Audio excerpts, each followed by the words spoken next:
welcome to the Scratticus Academy. We are back. It's Dunera Day, and I'm so excited as we have the lovely Mal here who is joining us as a permanent cast member. But first of all, let's please check out our Discord. The link should be coming up in chat in a moment. Please check out our YouTube. You can find us on Twitter and retweet the tweet, as Scrat normally says. Let's have a...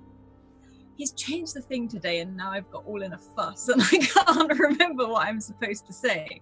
Anyway, Julie's not here this week, but please go check out Julie on Twitter, jgraveart, which is where you can find her. We love her very much.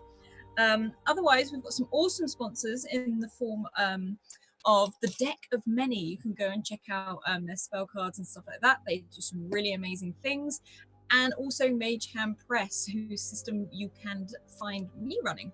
I'll go 37 every Thursday.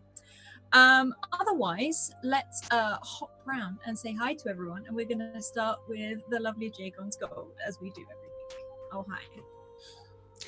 Oh, hi. I am Jay, or Jay Guns Gold. I hope you're all thriving tonight. I am so excited to be back. 2 weeks without Dunera is 2 weeks too long. And I'm also super excited to be welcoming our new cast member. Hi, Mal. How you doing? But yeah, and yeah, I'm excited. I mean, we left with like a whole bunch of stuff happening around Paula and the discovering this like whole new wing of the library. So I'm super excited to learn more and jump right back into things.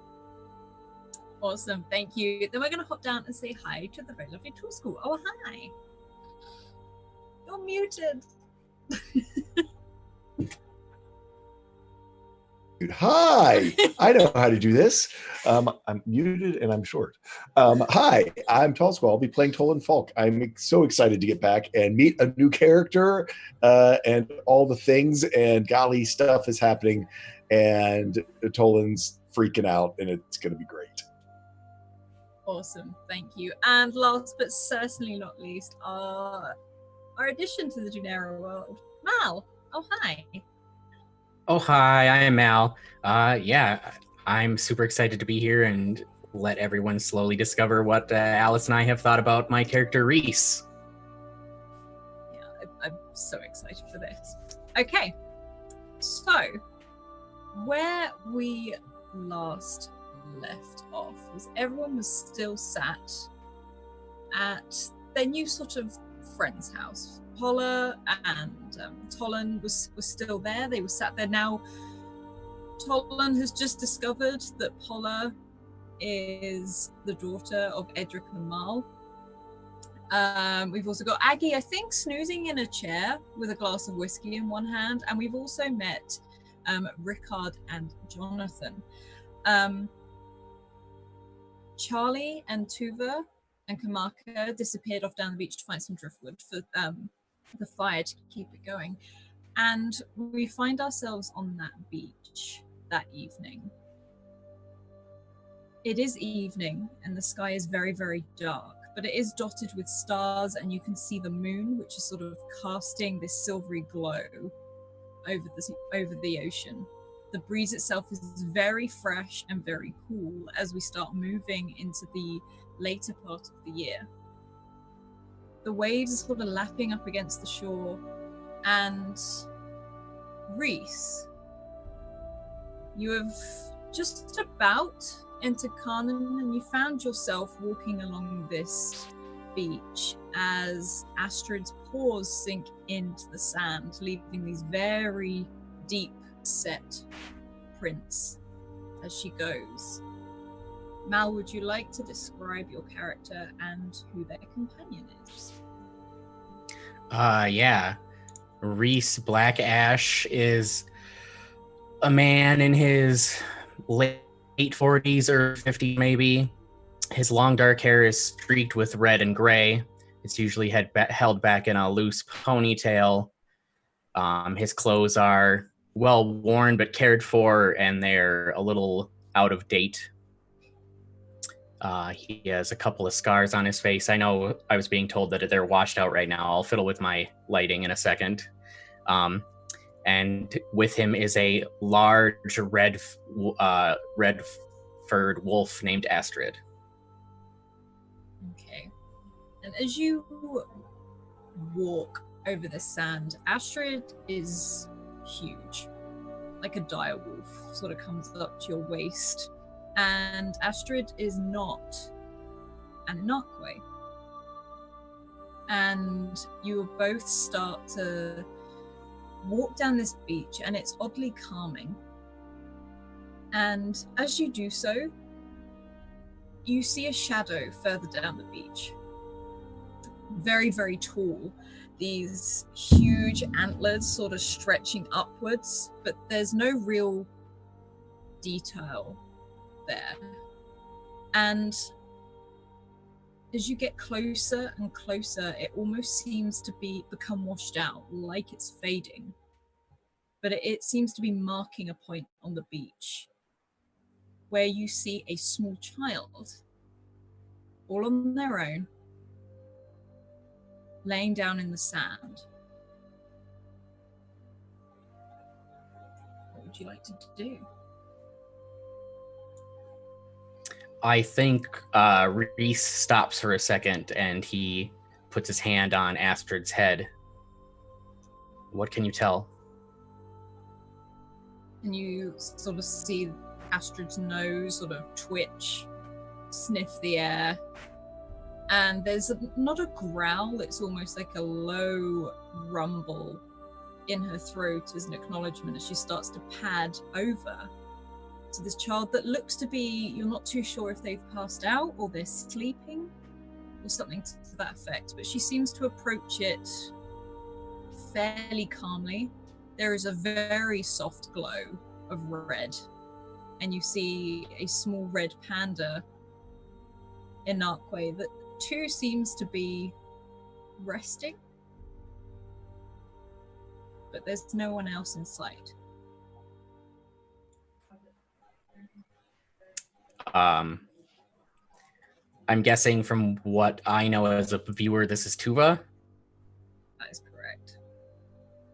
So he'll crouch down next to Astrid over Tuva. Is she all right? And you can sort of see Astrid sort of sniff around this child, go over to the Inakwe, and you see this little red panda. Both seem to be breathing, both seem to have maybe passed out. They don't look like there's been an attack. It doesn't look like anything untoward has happened. It's just laying down in the sand. There seems to be like a pile of driftwood at the side, which is like maybe it was being held in the arms, but has dropped.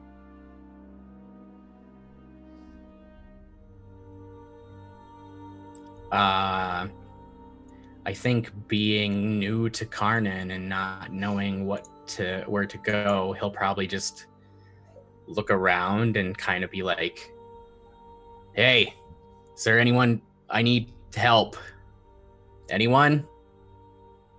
Could you roll me an intellect check, please?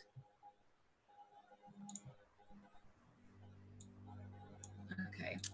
You can see further down the beach, it seems to be quite a way further, there is a soft glow way down there, which you can see some silhouettes of houses, and you can guess this glow is coming from a fire outside, but you're not too sure.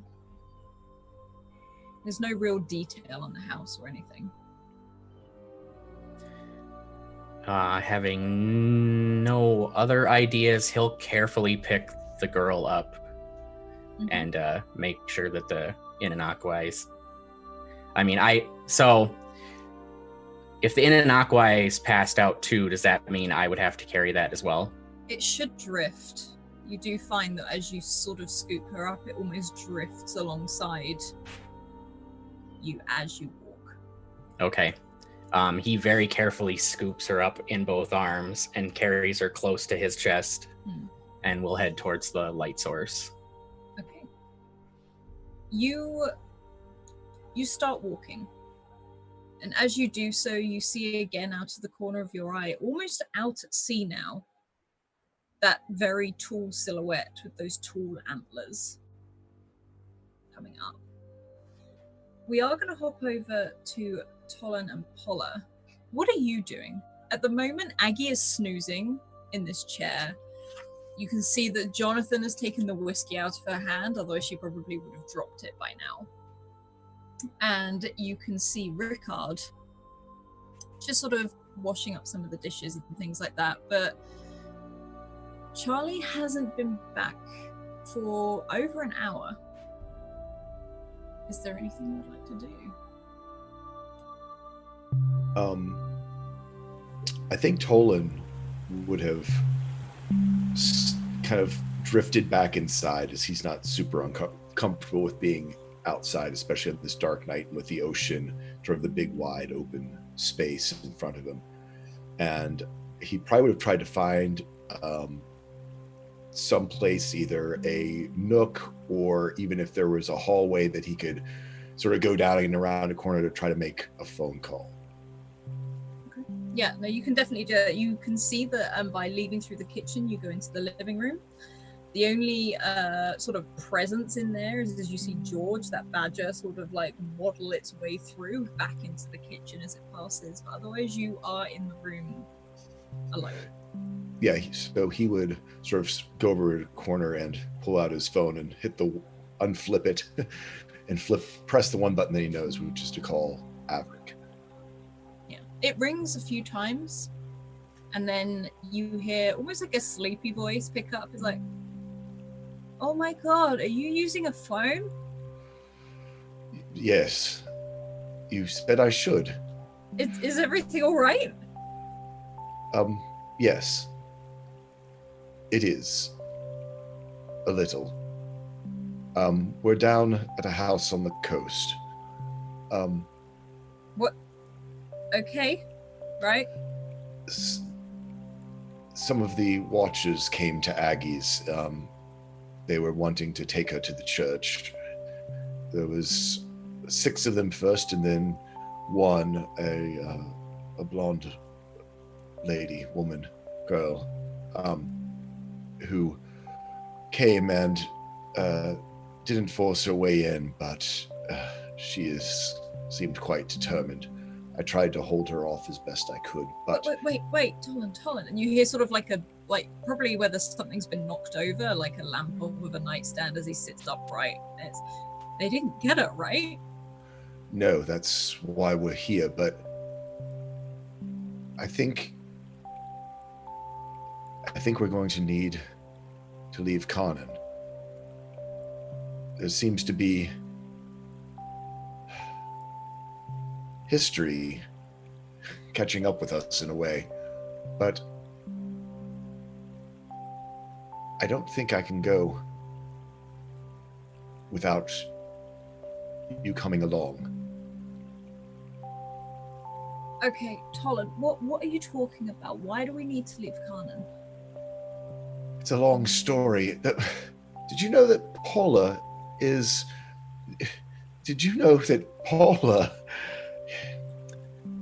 So this is almost... Paula is Edric's daughter. Edric, and then Edric you sort of hear Amal. like a click goes. He what? Right. It's been a heck of an evening. And this all happened at the beach house. No, What? it actually happened at Aggie's. And then we went to the beach house. Well, I found out at the beach house about Paula, but the compasses happened at Aggie's, but I guess also at the beach house as well, because Paula has one, as well as the one that I have, which point, but not north. And we need to follow them. Tolan, I'm so tired. Is this like Here. Well, we're going to need to leave. I don't think we can leave first light. I need to go back to the shop. I'll have to collect things. I'll have to try to put something together if we're going out into the wilds. I don't know where they're going to point to.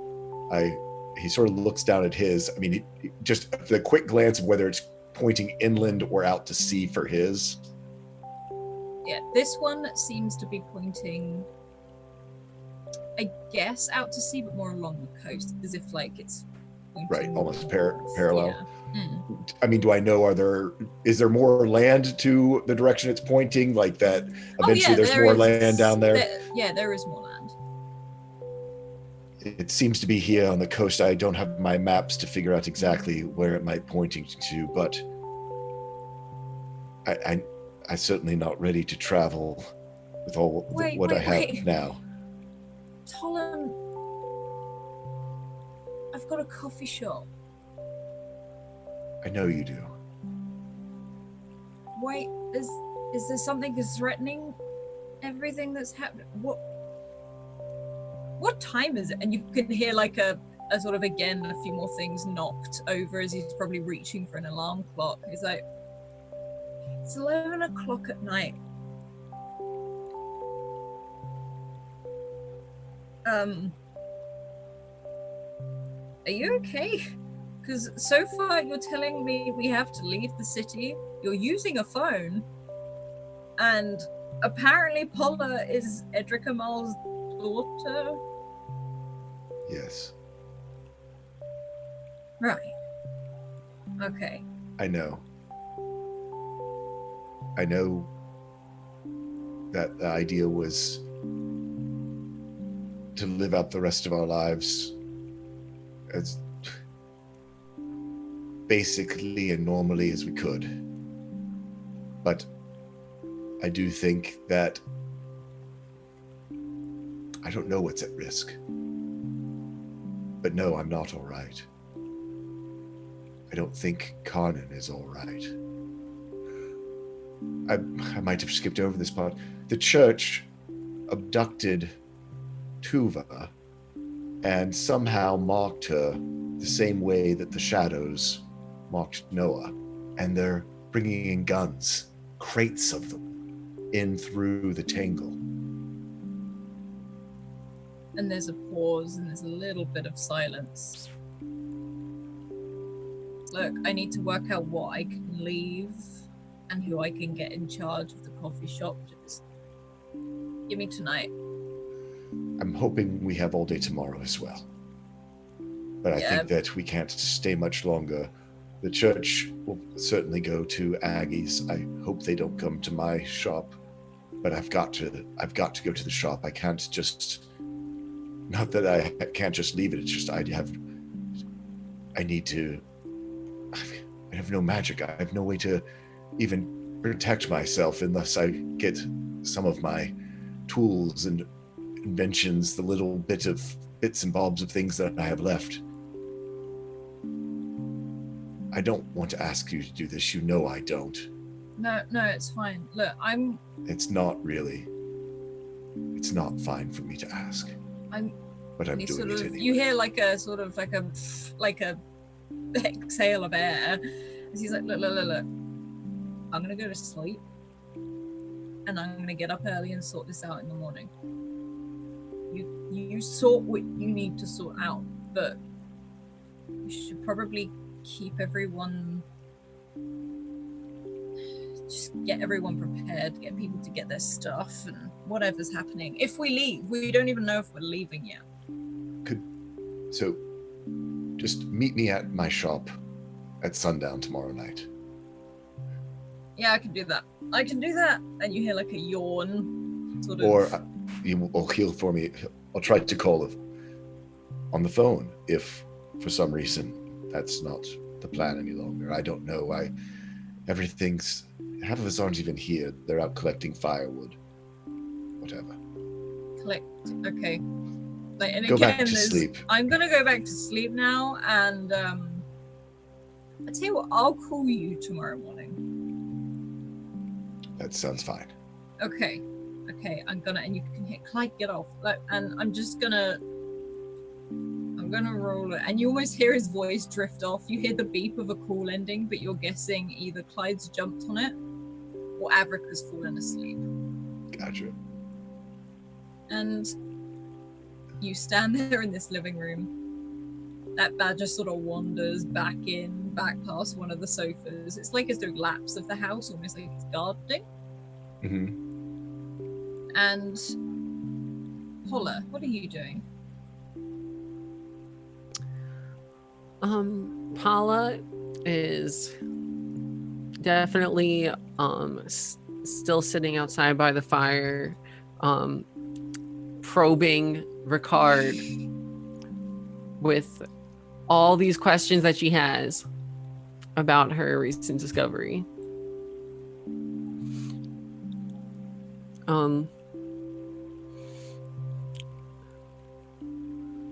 Ricard, this is insane. Like, tonight has been one of the craziest nights of my life. It is a bit insane, really, yes. I have some questions for you, but you have to promise that you're not going to go running off like you did when we were in the library. I wasn't running off anywhere. Do you want a cup of tea? No, I'm the tea can wait. I have questions for you first. Okay, just 1 minute. Jonathan, I'll have a tea. And he's like but he does sort of slide over. He's got sort of one arm on one side of the chair as he's relaxing into it a bit more. And he looks very eager, like he's quite smiley about it. And he's like, okay, what is it you want to know? Okay, where to start? First, okay, here's a good first question. Was that my dad that you said that you were speaking to when we were hiding in the library? No. I don't know where Edric is. I'm sorry. It's a bit awkward, really. Okay, so that answers two questions. But you said the name Amal. Was that like... How? You know, it's very clever that you managed to get into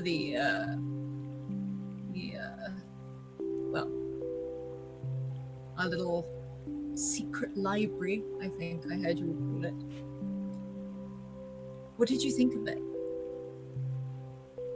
I thought it was very cool. You already knew that. Why don't you answer my questions? Well, what do you want to ask me again?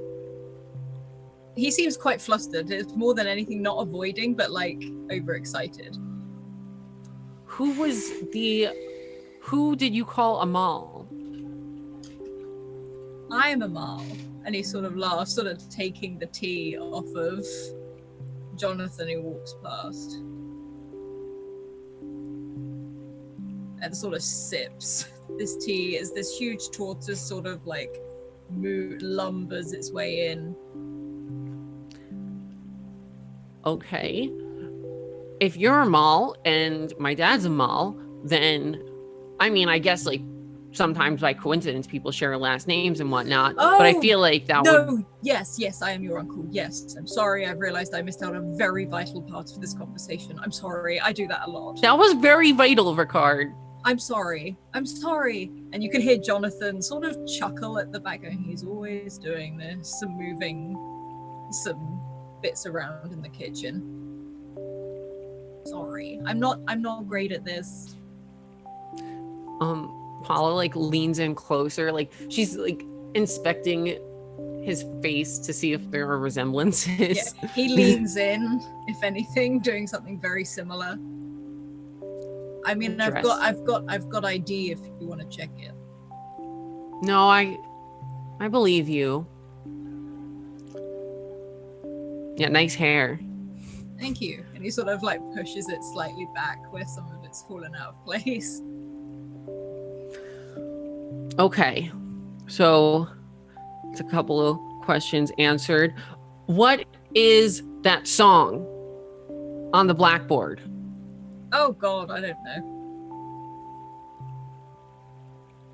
But why is it on there? Because we keep hearing it. It's somewhere in the city. I can hear it. It's an interesting one, though. We do believe it is the very primitive song of the Inakwe. I don't know if you saw their little drawings as well. Fascinating. There's loads of them under the city, and out of the city, and in other cities, and you name it. There's lots of them.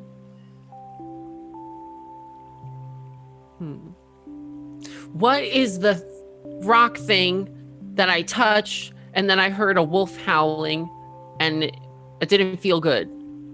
What was that? Which one was that? He sort of pauses. Do you mean the amethysty, the purplish one? That's the one. Oh, that's just an artifact we picked up up north. Gotcha. Does some strange things, but it's all good. It's all good. And why do you have to be so secret? I'm the librarian. I feel like I should be entitled to know about what's in my library. Why wasn't I allowed to know? Because if you know, other people know. And why can't they know? Knowledge should be for everyone. It shouldn't be withheld from the public and restricted to the elite. Oh, I'm not elite. I just don't want certain people to have it because what they might use it for. And you think you know better? I do.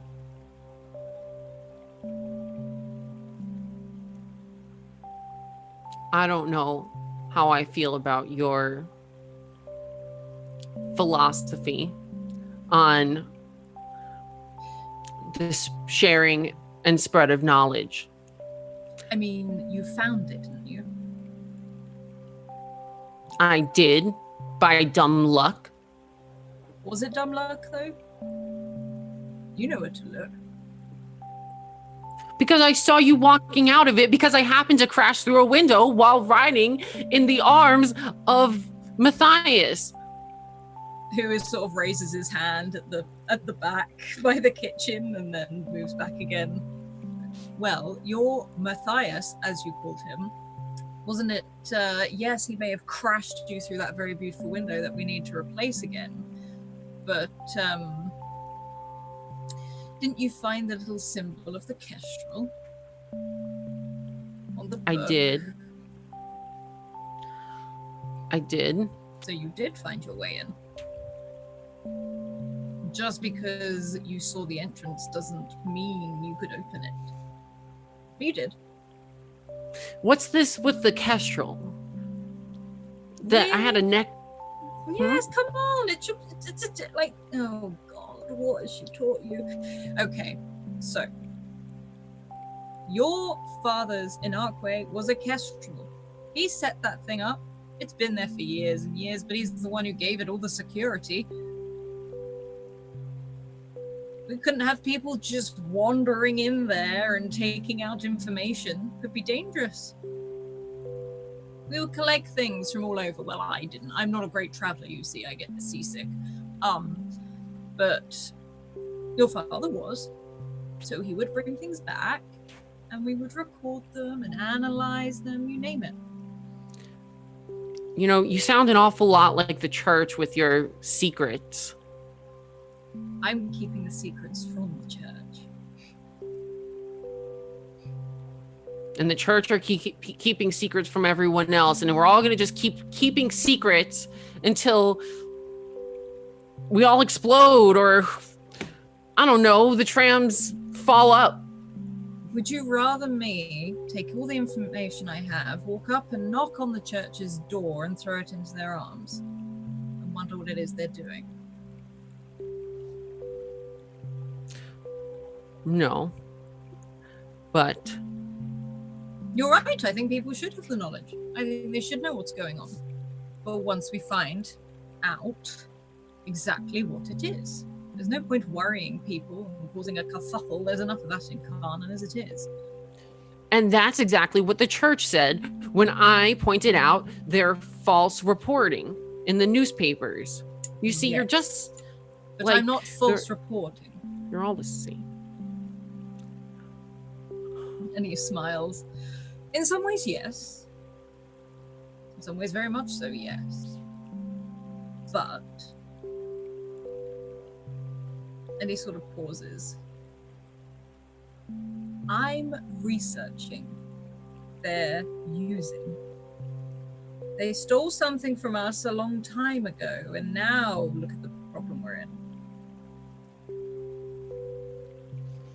What did they steal? An artifact. Something Edric brought back.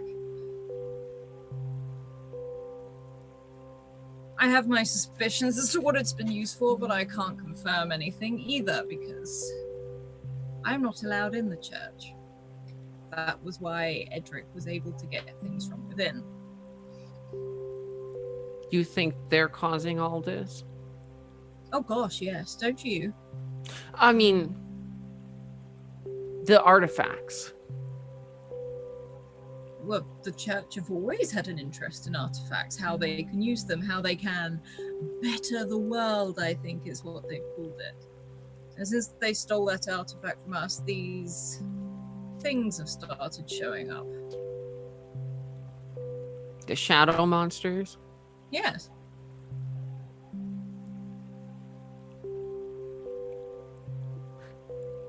My dad's kestrel necklace protected me from them. He was a clever man. Probably put something like that on everything. Have you seen those? Never know when something like that's going to happen, apparently. Have you seen the shadows before? Oh, yes. They're coming out a lot more... They're becoming more confident coming out in larger groups now. We're just trying to work out where from. And what exactly they are. We do have some theories from our studies, not many, but it's more need to get hold of one, but that I'm sure you have discovered can be quite tricky. Yeah. Definitely. They hurt when you touch them. They do. And he sort of pulls down his wrist and holds up his hand, and you can see lots and lots of things like handprints and fingerprints all the way down his arm.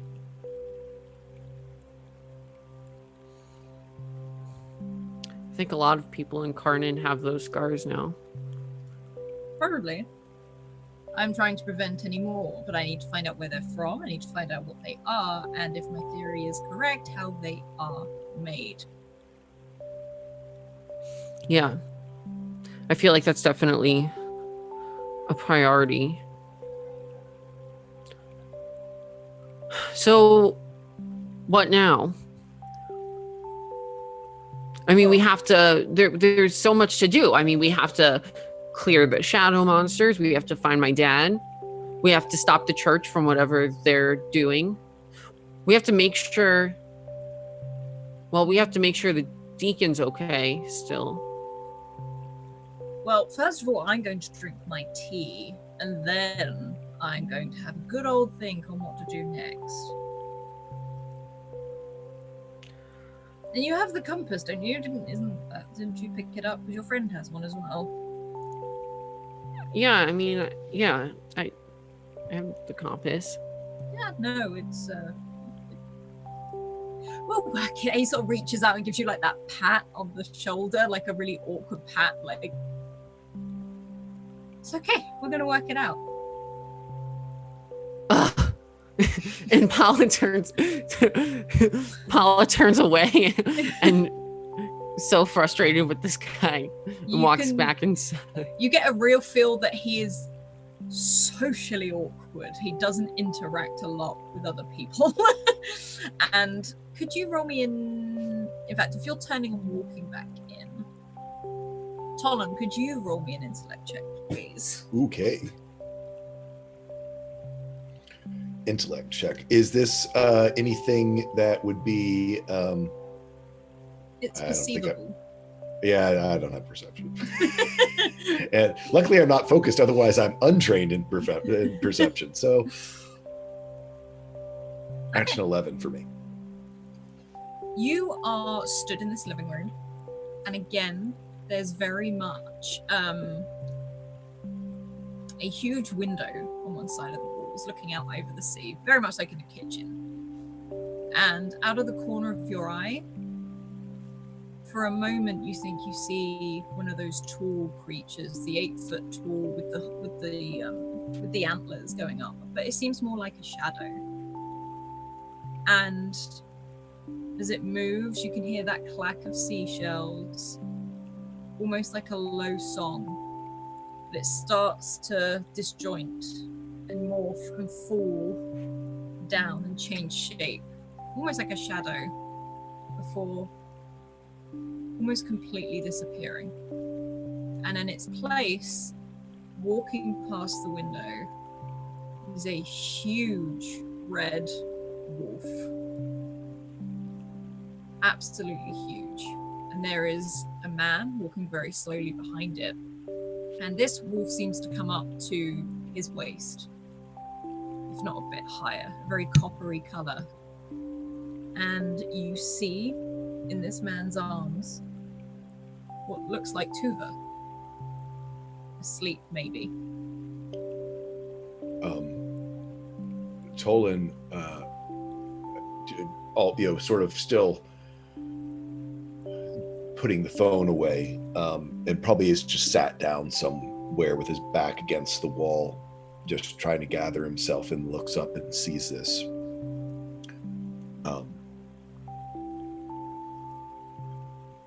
Stands up and walks back out towards the kitchen, where there's the door out to the deck where the fire pit was. Something's happened. Do you see? Am I not seeing there? And just points. And he sort of like sits up, this cup of tea sort of in his hand, and he's like, hang on. And he moves sort of up, like you hear the creak of the chair, and he walks over towards the edge of the almost like this balcony, this decking, and leans over with the cup of tea. And Reese, you see this man emerge from where the fire is, and he's like, "Oh, hello. Who are you?" Who are you? Oh, well, I'm Rickard. Do you want a cup of tea, or are you just out for an evening stroll with this? Oh, hello, and looks down at this huge wolf. He's like, is this yours? Yes, Astrid is my friend. That's a very beautiful creature. Did you want a cup of tea? Also, that appears to be our friend you're carrying in your arms. That's good. I found her on the beach. That's funny. We sent her out with 2 others. Well, you better come in then. And starts sort of walking up the decking. And Astrid sort of pauses and looks to you, almost waiting to follow your lead, as this man has just outrightly invited you in. He looks at Astrid for a moment. Why don't you stay outside till we know what's going on? You sort of see a little glint in her eyes, maybe a bit of disappointment, not a lot, but sort of walks round by the steps of the decking and flumps herself into the sand. And Paula and Tolan, you actually almost feel it, like you see some of the sand poof up as she flops down into the sand, and this man enters the house. You can see Rickard welcoming him in. He's like, I've got wine, I've got tea, I've got coffee, might be a bit late for coffee. I've got whiskey. Do you like whiskey? Yes, I do. Yes. Okay, whiskey. Is that Jonathan, Tuva? we have a house guest. Like, and he sort of moves over, and Paula, you see Tuva being cradled and Brenna sort of drifting by.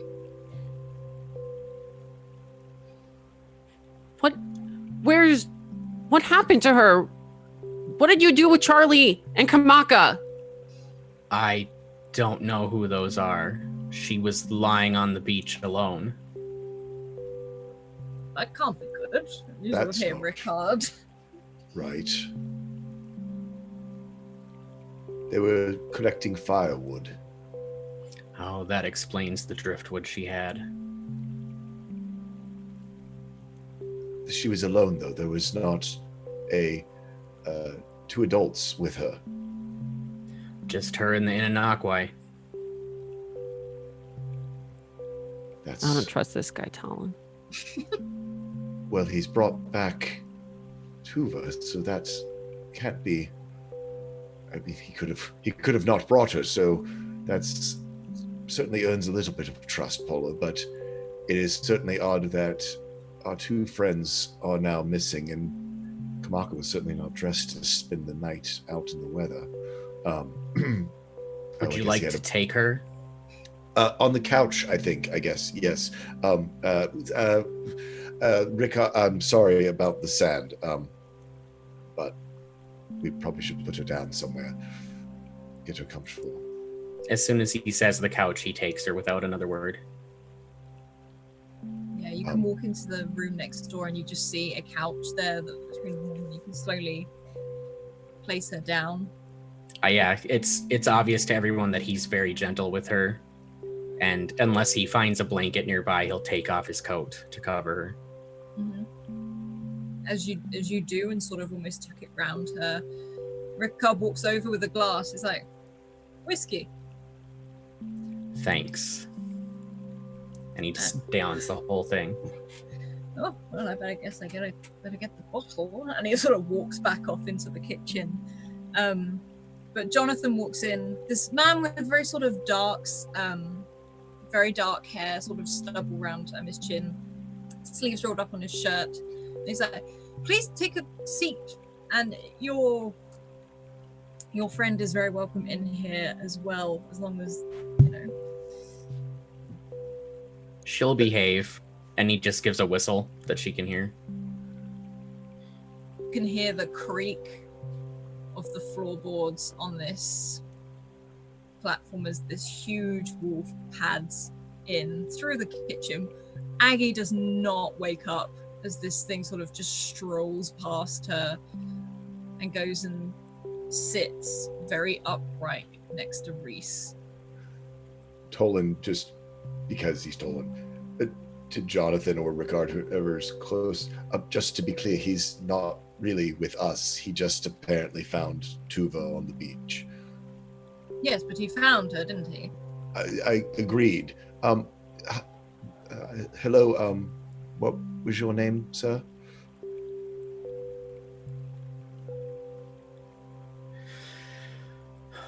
You can call me Reese. It's been a while since anyone's used my name. That's a interesting adjunct, but I actually understand. I'm Tolan. Nice to meet you, Reese. Pleasure. Oh, and I am Rickard, and this is my husband, Jonathan. The one snoozing in the chair over there is Aggie, and this is Cornelius, and he sort of gestures down to this tortoise, and this is George, and he sort of points over at this badger, and then he looks over at Paula. Paula, she's kind of like standing in the back of the room with her arms crossed, and seems very suspicious of of Reese. And I'm Paula. That's a good name. Paula Packer. Nice to meet you, Reese. Pleasure. So Reese, you and your wolf often Astrid. stroll on the often stroll on the beach at night? Not in Carnan. I don't remember the last time I was in Carnan, actually. So where do you hail from, and what brought you back? Oh, I'm originally from Red Wolf Island. Ah, I've never been there. I believe I've seen it on a map before. That explains the red wolf. Well observed, Paula. Mighty chilly up there, as like Jonathan sort of shouts from the kitchen as he's bringing the bottle of whiskey through.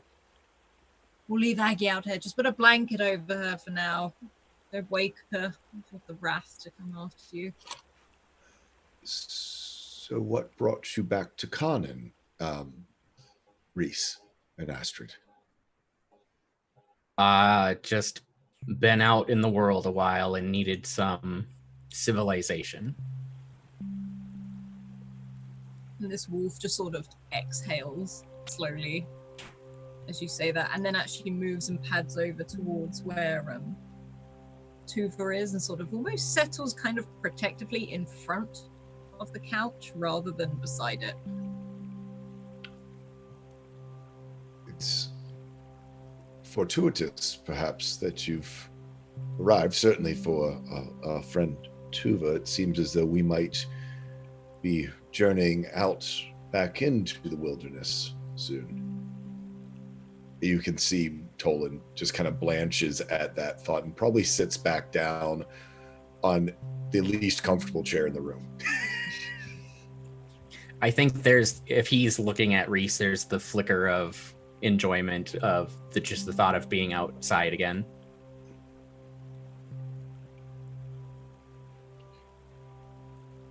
Tolan gets a little quiet after thinking of heading back out and seeing this gentleman so obviously scarred as well. I mean, he wouldn't bring it up and would try not to stare, but would very much so remind him of the fact that he doesn't have magic anymore and can't fix such things as he once did if they occurred to himself. So what's leading you to want to leave? Tolan kind of looks around to the group. Kanan's a bit changed right now. There's been a lot going on here recently. I don't know if you've heard anything about the recent attacks, the shadow creatures or the trams falling, the attack on the Archdeacon. Any of it ring a bell? Alice, have I seen the shadow creatures before I got to town? You may have seen them on your journey, but you would have seen like them as stragglers, like one or two, and you would have seen them way before you even got close to Kanan. I don't know any of that news, but from the moment I stepped near town, I could tell that you have a lot of these shadow people. I've only ever seen them one at a time. Paula met a pack of them. Makes a that was horrible just joke. I mean, it was just a couple hours ago. And we have something new in town as well. I've taken to calling them the Guardians. They are primal, primitive, almost 8 to 9 feet tall with antlers. They seem to have appeared as well. They've gone and surrounded the season tree, which is our font of magic here, our well spring. They seem to be raw magic, shorting out some of the simpler magical inventions as they grow close to them. I don't believe they're dangerous, whether they're here to help or just as neutral observers. I don't know if you encountered anything like that. I saw one on the beach before I found your small friend, and then I saw another one out in the distance, out in the water. It was actually a guardian that caught my eye when I looked out the window and saw Astrid out on the beach. Do you think they could have taken Charlie or Kamaka? If they're out on the beach and Charlie and Kamaka aren't. I don't have an answer for you. It's an interesting thought, Paula. When I encountered them near the seasons tree, one had me take its hand, and I was somewhere else, even though I was there. I don't know how quite to describe it, almost like I was out of phase. And even though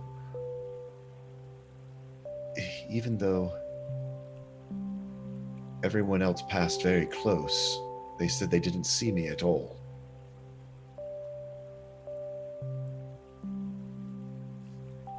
Well, maybe that's where they are. But I think I was only gone for a short moment. I saw Averick go by and Nadi, and they didn't see me. But once I returned, once they brought me back, I was able to interact, and then of course I couldn't see them again other than just as those vague shadows.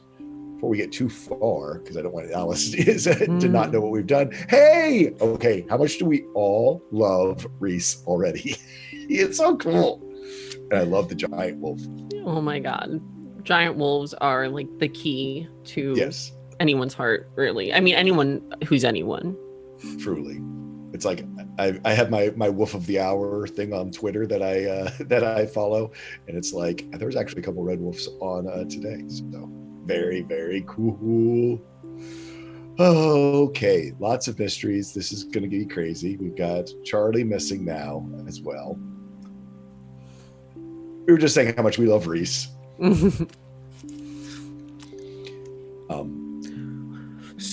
Well, if you were only gone for a little while, then maybe we should just wait and they'll probably be back soon.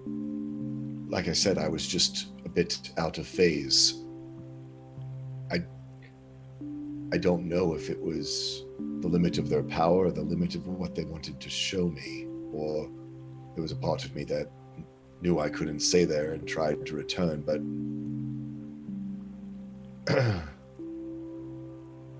there's a small pause where Jonathan walks over and places the bottle of whiskey down on the table and tops up the glass for Reese. Sort of, you see Ricard looking at Astrid. Doesn't go near her, but sort of kneels down and sits in front of her. And Reese, you see Astrid sort of put her muzzle forward, almost sort of give him a real sniff, like sort of all over, and then retreats back and sits back down again. And Tuva starts to stir, and you can see Brenna, this little red panda in Narco, start to glow a bit brighter, sort of eyes sort of snap open and start to run. Like almost like doing laps of the house, like it's being cut off mid energy and starts running as Tuva sits bolt upright. He's just like, "Ha! Ow! What? How did I get here?"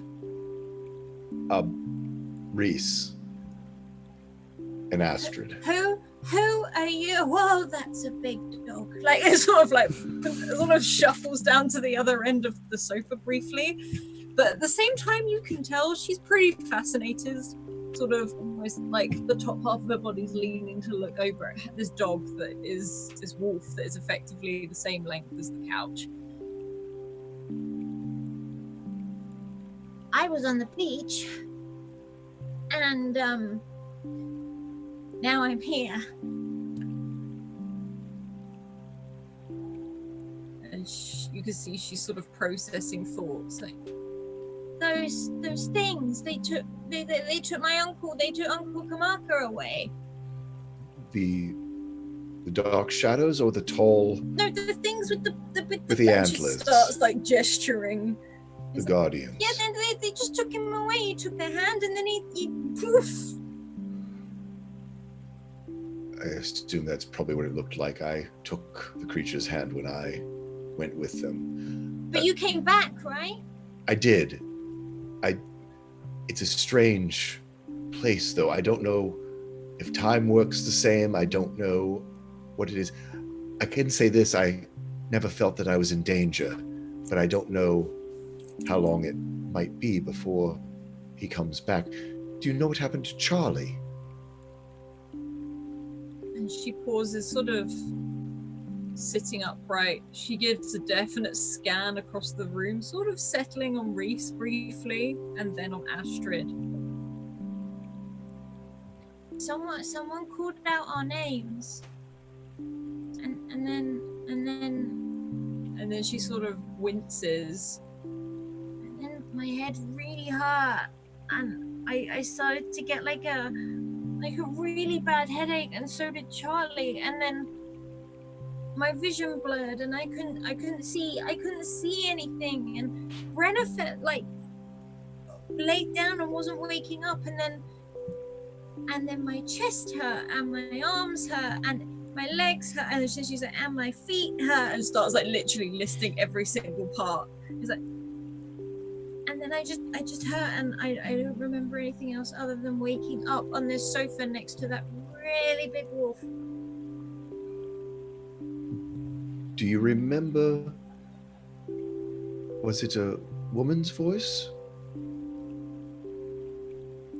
that called out? You said that someone called out your names, Charlie and your names. Yeah, there were two voices, male and female. I looked to Paula and Ricard. That blonde woman who came to the door at Aggie's. I thought I was having a stroke or a heart attack, but it was very much like what Tuva's described. I assumed it was just my age. Who are they? And just sort of like Tuva stands up and half steps, half falls over this big red wolf. Who are they?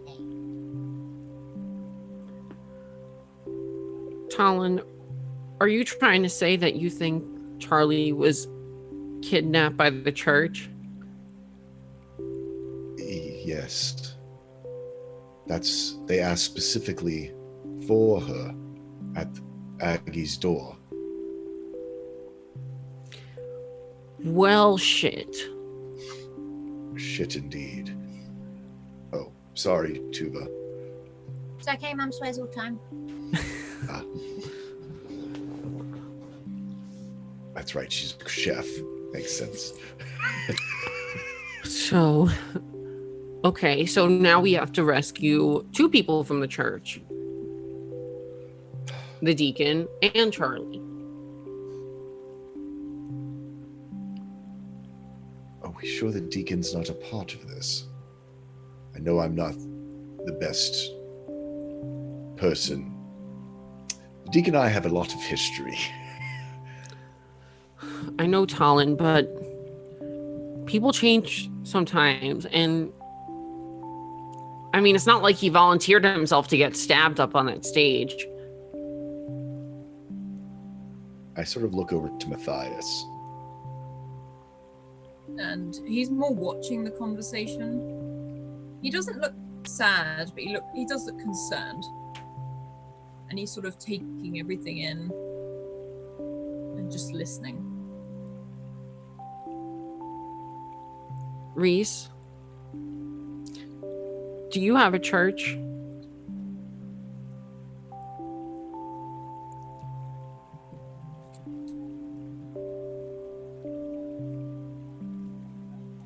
I mean, all places have worship, don't they?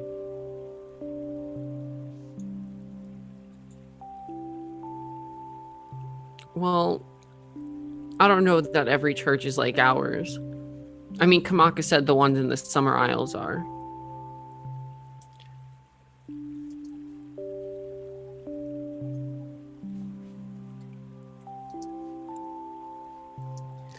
it's not like we're all the religious type around here, but I mean, some of us definitely aren't.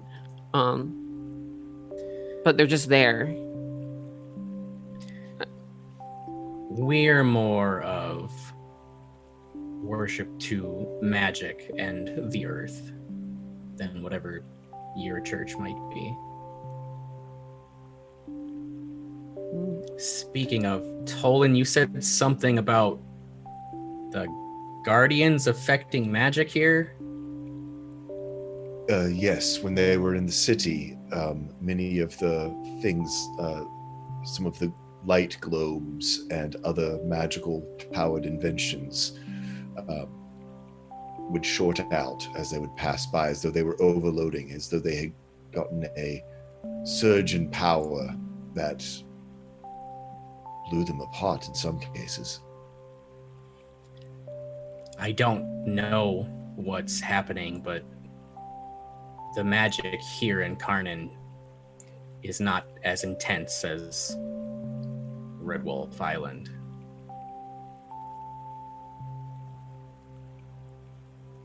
Interesting.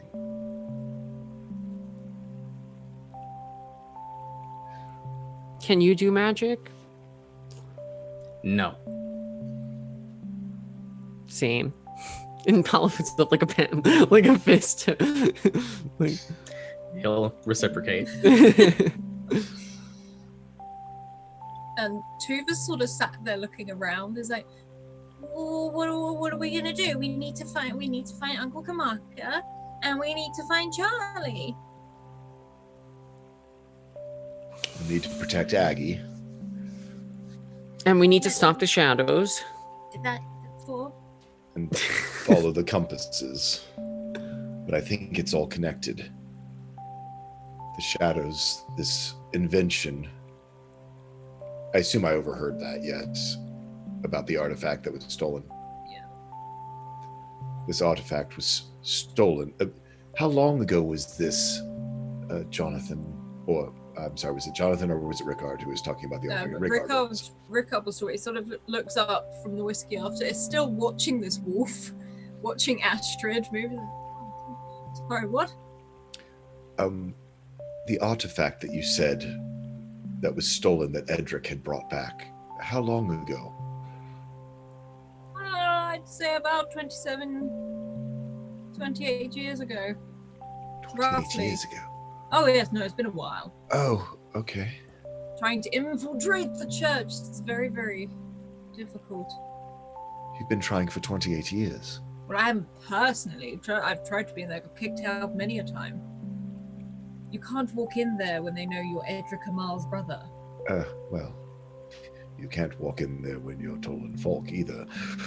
Well, they let me walk in there, and I'm Edric Amal's daughter, so I don't know what you're talking about. Ah, yes, my dear, but do they know that? Well, they didn't you? I can't. Beats me. I mean, they definitely know who my mom is. Well, And my mom, I don't know. well, if they know who your mother is and know who Edric's wife is, I assume, was that kept a secret? And Rickard sort of looks over. It was no secret that they were involved, but the marriage, yes. Yes, that was a secret. Well, so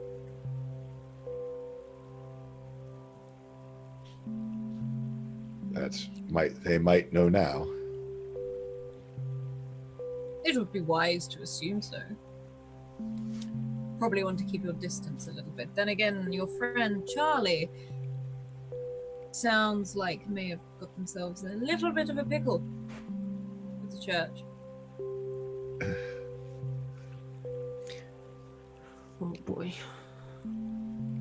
The only thing I would say is, from the story she told, Charlie got all the way in far enough to get Tuva out, So,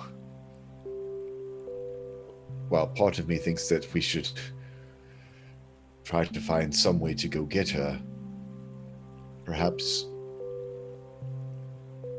if anything, maybe just give her opportunity to get herself out. Maybe a distraction or something that she could act on if needed. I mean, there's certainly enough going on in the city. I mean... I like it. Sort of like a breakout.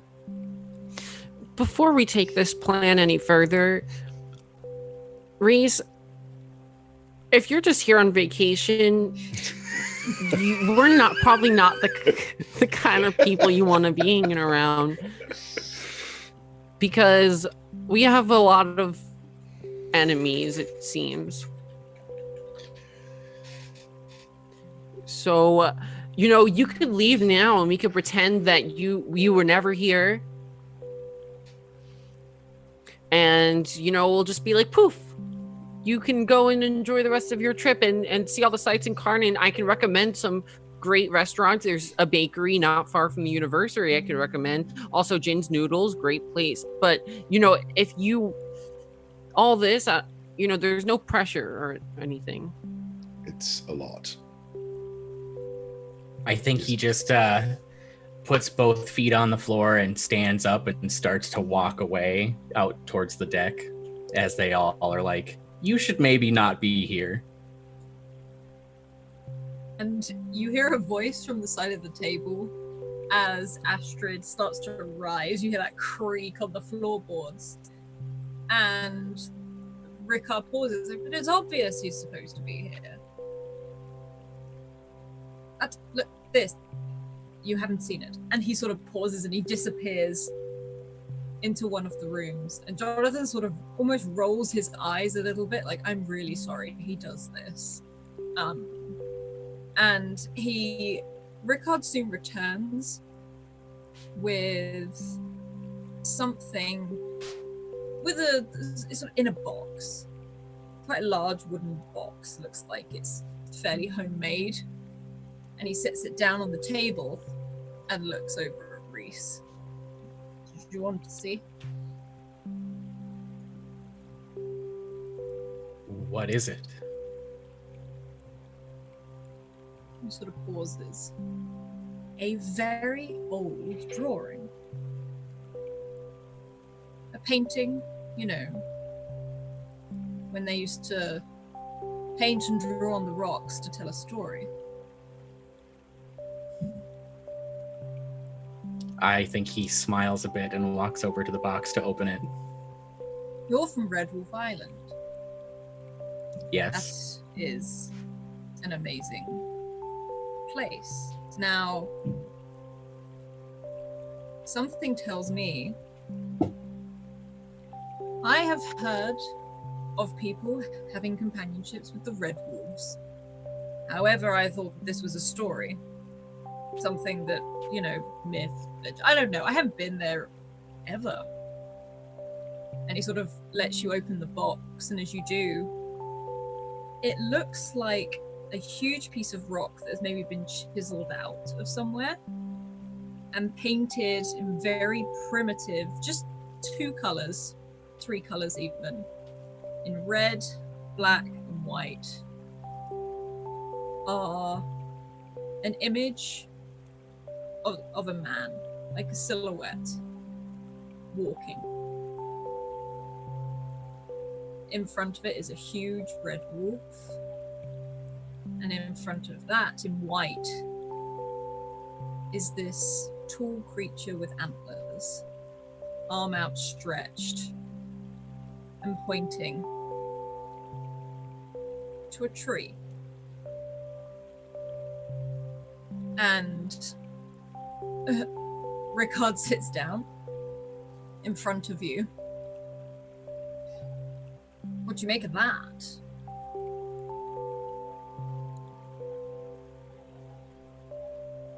I'm not sure, but seems like maybe you're right.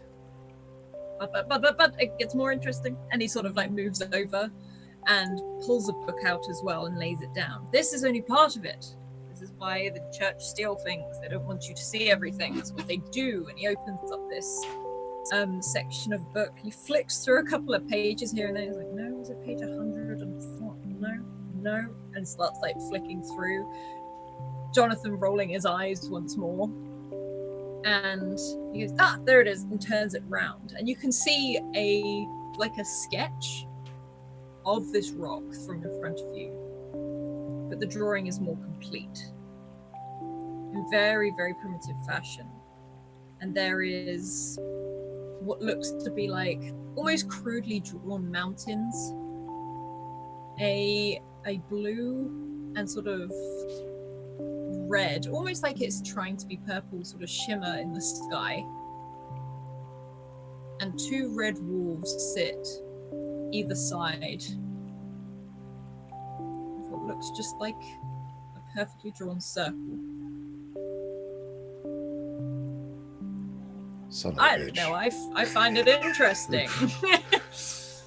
Yeah, Tolan just goes under his breath, curses, and reaches over for the whiskey and a glass, whether it's been used by someone else or not, and pours some and drinks it and goes back and sits in his uncomfortable chair and puts his head in his hand.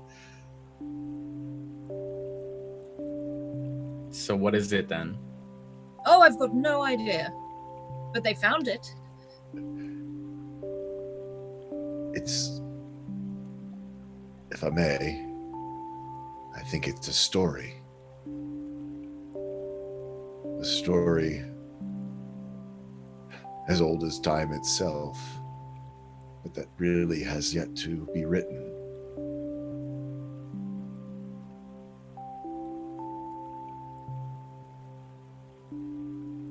We have the man and the phoenix, the guardian, the wolf, and you.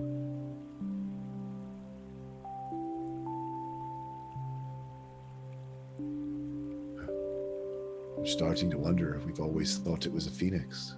It looks to Paula. I wonder if it was in fact a kestrel. I hope you're taking notes, Matthias. He sort of looks over from like drying up the dishes. He's like, am I supposed to be doing this? This is good story material. Okay. Yeah, like, you see him move to find something. I mean, who knows what it really is? But it's old, I'll tell you that, says Rickard, sort of from the side. And he taps on the edge of the book where there is a small paragraph. You can just see some annotations. Found on Red Wolf Island. well, Do you just have these prophetic stones lying around the house, Rickard? I mean... Well, I'm not going to leave everything in the library. What if someone like you wanders in and finds them? Always afraid of people stealing your knowledge. It's very paranoid. I have a right to be paranoid. Tolan points over to the terrarium with his sphere in it. We've been carrying around a terrarium for 3 weeks. And takes a drink of the whiskey.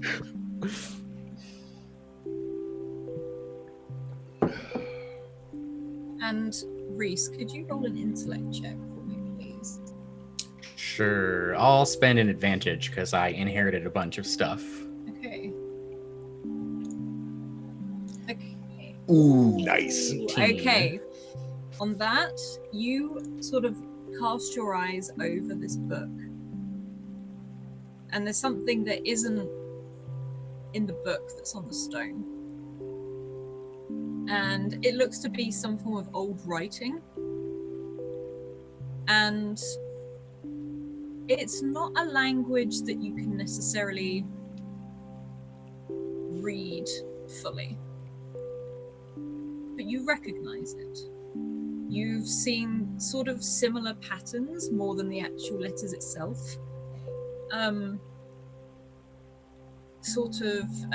Dotted around the old ruins of Red Wolf Island. And it's the same word that you've seen before, a long time ago when you were much younger. And it's the word Astra.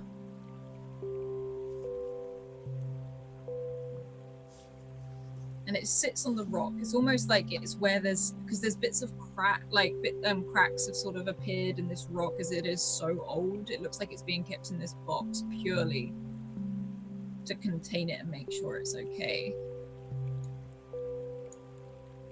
But it's only on the rock, it's not in the book. Hello, Rita. I think he, without realizing it entirely, just says the word softly as he reads it on the page, or on the stone. You see the wolf sort of perk up a little bit, look over to you, move away from Tuva now, and come and pad and lay down next to wherever you are sat. I've seen these before. And he points them out on the... I only know one, Astra. And he points to that specifically. Do you mind if I take a look at that?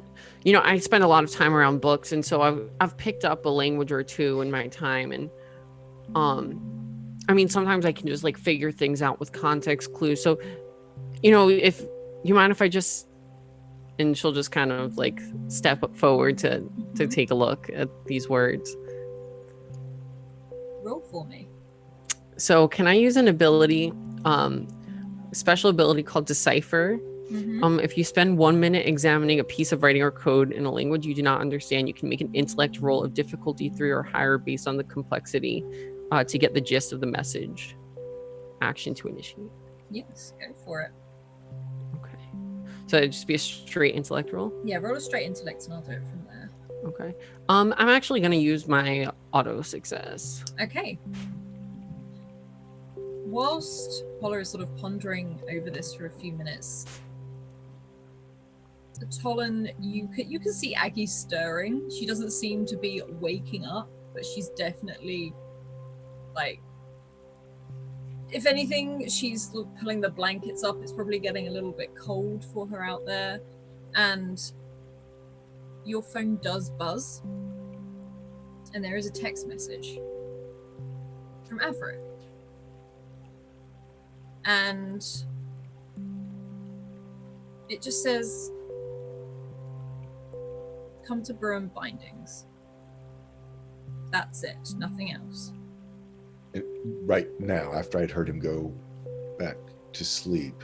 It just says, "Come to Bruin Bindings."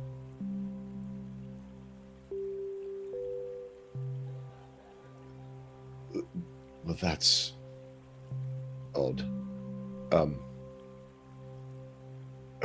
We might want to bring Aggie in. She's beginning to stir. Perhaps getting cold. You hear Jonathan on it as he sort of walks over with another blanket just to be ready. I called Averick earlier just to let him know what was going on and that we might be leaving, and he sent me a text. He said he was going back to sleep, but now I have a text for him to come to Bruin Bindings. Tolan looks at his watch, his old pocket watch that he has. Is it, what, midnight past? It's coming up to midnight, sort of like 5-2, something like that.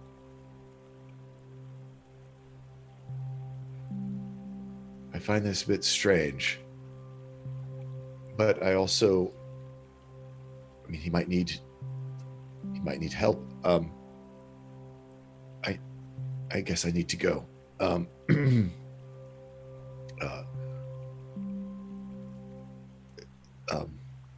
You want Yes. some company with all the stuff going on in the city? Yeah, I think Reese has a point. I would. You see him relieved. He wasn't going to ask, but I actually would. I don't have a lot of anything much with me that would be helpful if we bump into anything. And Astra seems like she could be quite a bit of help if we needed it. She saved my hide more times than I can remember. It's not a far walk, 30 minutes or so, but we can stay off the main streets. I usually do.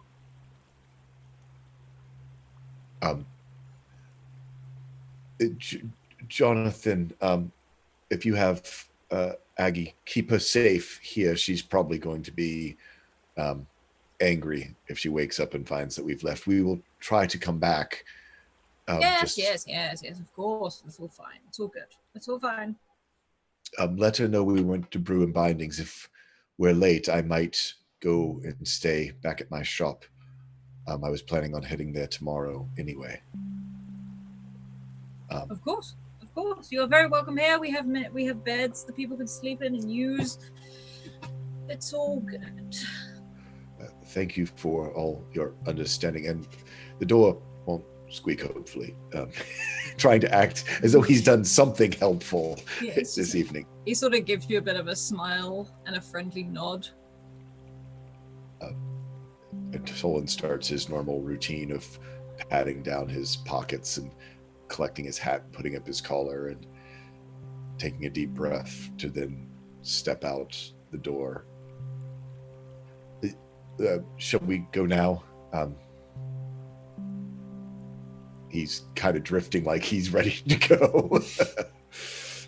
Looking to Paula and to Reese. I have a DM question for Alice.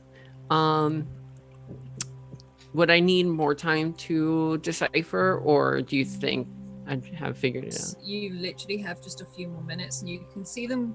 You can see Tolan getting ready to go, and you can see Reese sort of rising out of his chair as well.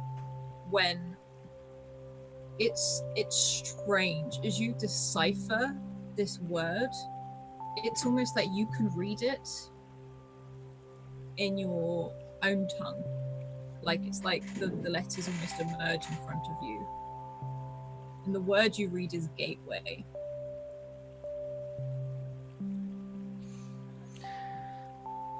Gateway. All right. Thanks for letting me look at your rocks, Uncle Ricky. And he's just like, no problem. Like, and sort of gives you like almost like a mini salute. He's like, you can come back whenever. And that includes you, Reese. You're very welcome here as well, if you do so need a bed to stay in, as you are a bit of a wanderer from what I'm getting from you. Yes. I appreciate that. And I think not being great in social situations, he takes the bottle of whiskey with him and sticks it in his pack. It sort of seemed like you enjoy. That's fine by me. Sounds like good thought. And Rickard looks over at you, Paula, and he's like, are you staying or are you going? Like, as he tries to do like some sort of cool thing that's really not cool. I mean, as much as I'd love to stay and get to know my uncle, I think I should head out. I still have questions. But we'll just have to get to those another time because, that is a little concerning, Talon, that you got that text. So I think we should actually be heading off. Well, and perhaps you could return here to spend the night. I don't know if we're in town, whether you would want to go check in with your mother. Yeah, that too. There's, We can do that. That's all fine. As Mathai sort of wanders over, sort of shrugging his jacket on, you can see some burn marks in the back of his like shirt as he's shrugging the coat back on. He's like, "We'll walk you home. You'll be fine." You've got a bit. He sort of like goes thinking it's just soot on the back of the jacket, then realizing it. Yeah, He sort of as you sort of swipe up, he's like, I'm not very good with an iron. You seem to be worse than I am, but understood. We'll come back. And Paula looks to Uncle Ricky. Ricky. And Rickard sort of smiles And he's like, "You're welcome here anytime, all of you. There's always a bottle of whiskey in my cupboard," as he looks to Reese. And he looks to Tolan and Polla. And as I said, a friend of Aggie's is a friend of mine. And obviously you're my niece, I should say, Like that awkward hand gesture again. He's like, "You're welcome, of course, anytime." Yeah, because you've been so welcoming the last 30 years of my life, but okay. And he sort of pauses and he's just like, "I have my reasons."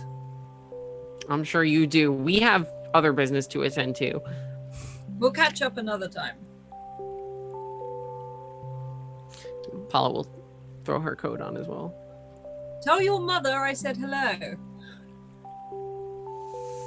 Yep, I will. I'm sure that's going to go well. And it's that sort of little wave out the door as he sort of slowly closes the door, and you hear Aggie starting to stir. And a slight panic noise from Jonathan, but there is a... Yeah.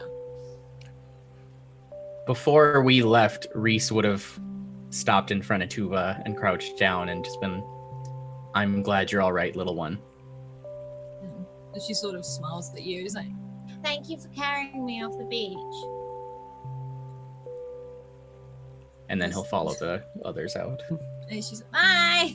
And sort of just waves off before flumping down on this sofa. And as the door closes, you hear, "Do you have TV?" As it sort of that you hear the latch on the door close, and you're out in the street, and it is a lot cooler right now. Probably, if anything, it's still warm for what you're used to, Reese. But the only thing really lighting the way or anything at the moment is the moon itself and the odd sort of berry and flower on the vines that don't seem to be as full here as you get closer to the beach and the shoreline. But as you walk into the city, you can see a lot more, and the density of these vines and these flowers start beginning again. And very soon you get to the square and you see the season tree, and it is now glowing a very almost reddy orange color, and you can see a lot of the leaves have turned. Some are even sort of drifting down onto the floor. They glow for a little bit, but it soon sort of dies away, but you can see them littering these cobbled streets. There's a few people out and about, not huge amounts, but Matthias sort of stops as you get closer. "So are we following them, or am I walking you home?" I think we should make sure that that everything's okay with Averick. "We can do that. That's fine." And sort of smiles. "And could you all roll an intellect check for me, please?"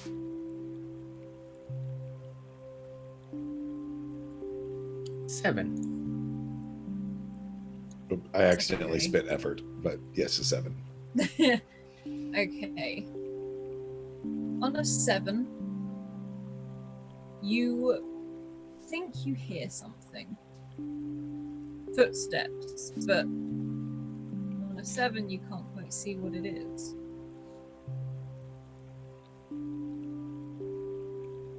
It seems to be coming down from one of the alleyways. Reese will glance at Tolan, since I would assume we both heard it. Mm-hmm. Tolan is, I think, probably being distracted of sort of a little bit and focused in, and kind of looks, seeing that he's being looked at. Do you think that's? I don't know. We should. He just kind of bumbles and stumbles over his words as he's trying to get himself. He's worried about Averick. He's worried about if they're walking into some sort of trap. He's been lured before to places to be made a spectacle of. So while he doesn't think that's what's about to happen, but knows that you sometimes can walk into situations that have been laid out for you to be taken off guard. So I don't think that he would sort of look back and go, is it a problem? Do you think that's a problem? I'm not sure yet. Just act like nothing's wrong. But Everything all right, guys? Is there anything that's not wrong or sorry, not right, or everyth's wrong, Paula? Everything's wrong. I know, but we probably shouldn't keep Averick waiting, right? Well, yes. Let's get the. I assume we should go to the front. Should we go to the back, maybe? You can see. He's a little flustered. Or Reese can see Astrid's nose is sort of up in the air, sort of sniffing a little bit. And Holla, you sort of, as Matthias is talking, he's just sort of wincing a little bit. He's just like, I think we should go check on Averick and then maybe we go home and rest. It's been a long day. And you sort of suddenly realize probably how much he's gone through in that day. So just, and I think I'm just starting to get a headache and, I could do with some rest. Wait, headaches are a theme here. And we should probably be very aware of headaches from here on out. Well, I didn't drink a lot of water today. Oh. Are you sure it's that kind of headache? I mean, my head hurts. Drink water, kids. Yeah, I love how all of us drink. Why don't say that? Like, why don't we take a couple steps closer to Brew and Bindings, and if your head hurts anymore, then maybe we should take that as a warning. Okay. He's sort of confused, but rubs his temple. Okay, we'll do that. We'll do that. That sounds good. To Brew and Bindings, and he starts walking, and you can see Sophia. This little sort of blue ferret Narquay is sort of almost hovering around Astrid, very inquisitively, almost circling her a little bit. Astrid doesn't seem bothered at all. If anything, just sort of watches once and then just allows this Narquay to keep going. And you can make your way to Brew and Bindings. As you round the corner, you can see that the waterways are lighting up a lot of the street, as they always have. The academy lights are on, sort of bathing everyone in this stained glass window sort of light, which is broken. And you walk around the corner, you can see that Averick has left the sign out overnight, and that sort of that dewy moisture has started to form. Not a frost, but the moisture has formed on top of it, and all the lights are off.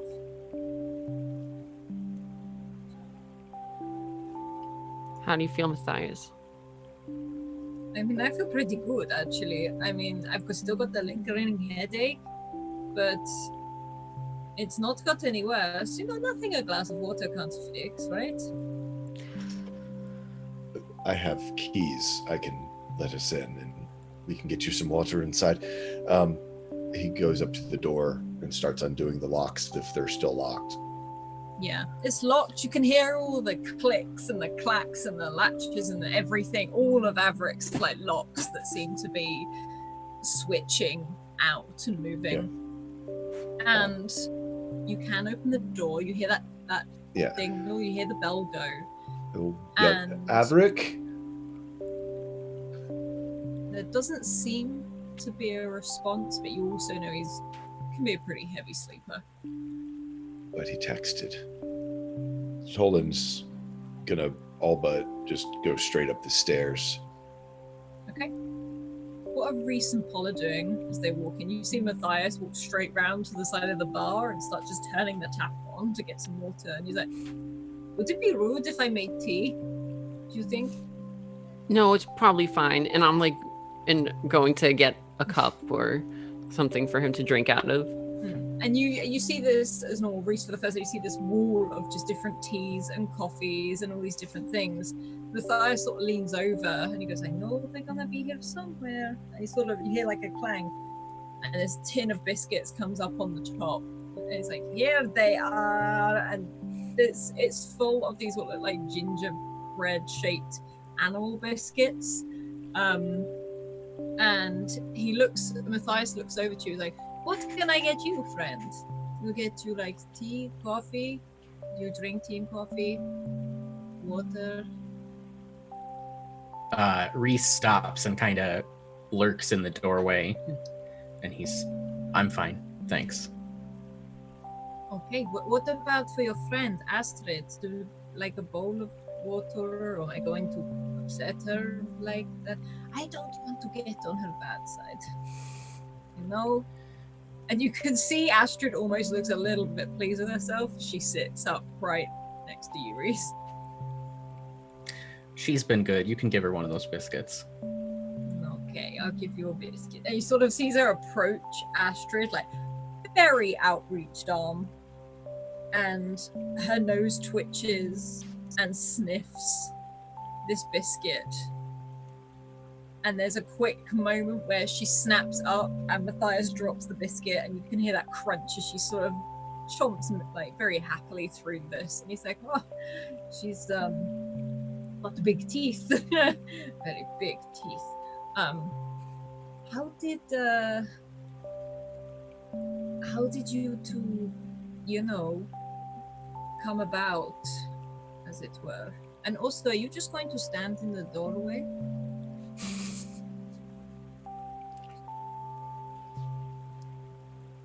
He kind of shuffles awkwardly and steps the rest of the way in. We some days I'm not even sure, but she's been with me a long time. Oh, like from child or birth? Maybe we shouldn't bombard the stranger with questions about their personal life. Yes, no, I should not, and I will not. And he sort of puts his hands up almost, and you see this little sort of blue ferret sort of putting its hands up at the same time, almost in front of Astrid. And Matthias is like, I'm sorry, I am a storyteller. I'm a little bit curious sometimes. I overstep the boundaries, but I'm really trying to learn. If you want to stand in the doorway as well, that is absolutely fine. You stand wherever you want. Why don't you just drink this, Matthias? I'm going to do that. And he takes his move swiftly away from Reese. Sorry about that. He's a curious fellow, to say the least. It's okay.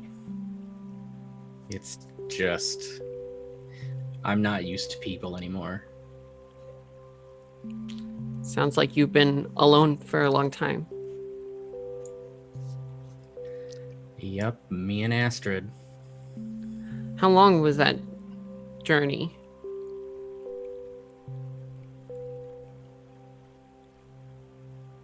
Years. I just go where my feet take me. That sounds awesome. Yeah, I hope one day I get the opportunity to do something like that. Maybe someday soon. I mean, I got this new compass thing. Everyone has different takes on it, but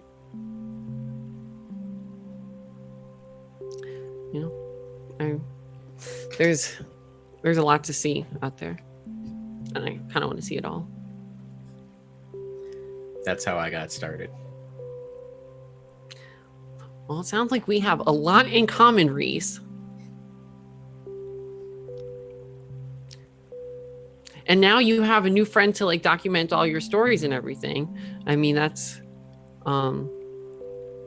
once, if you feel comfortable sharing, I'm sure once everyone loosens up a little bit, Matthias over here would probably die to hear some of the tales from your travels. Isn't that right, Matthias? He's like just holding up the tea, and he sat himself in a table far away on a comfy chair. There are certainly some I'd be more inclined to tell than others. Well, I mean, there's no pressure or anything. I'm just, it would make him happy. And I wouldn't mind hearing them either. I think he'll sit down at the table then, and he just starts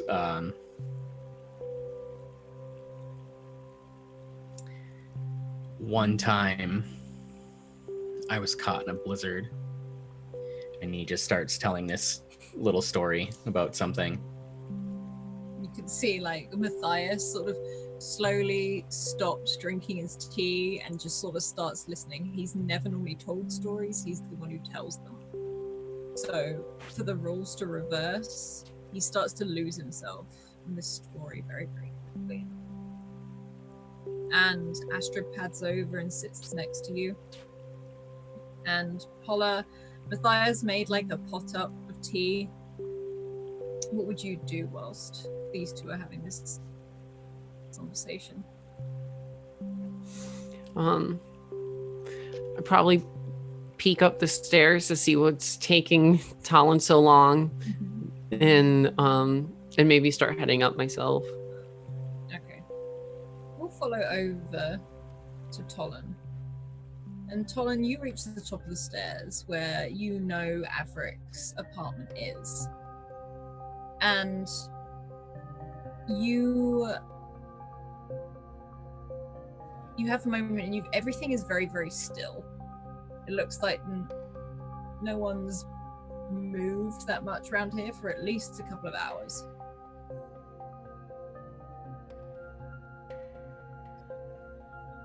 Avric, I got your text. Gives it a light rap. You can hear some. In fact, make me an intellect check. I will spend an advantage.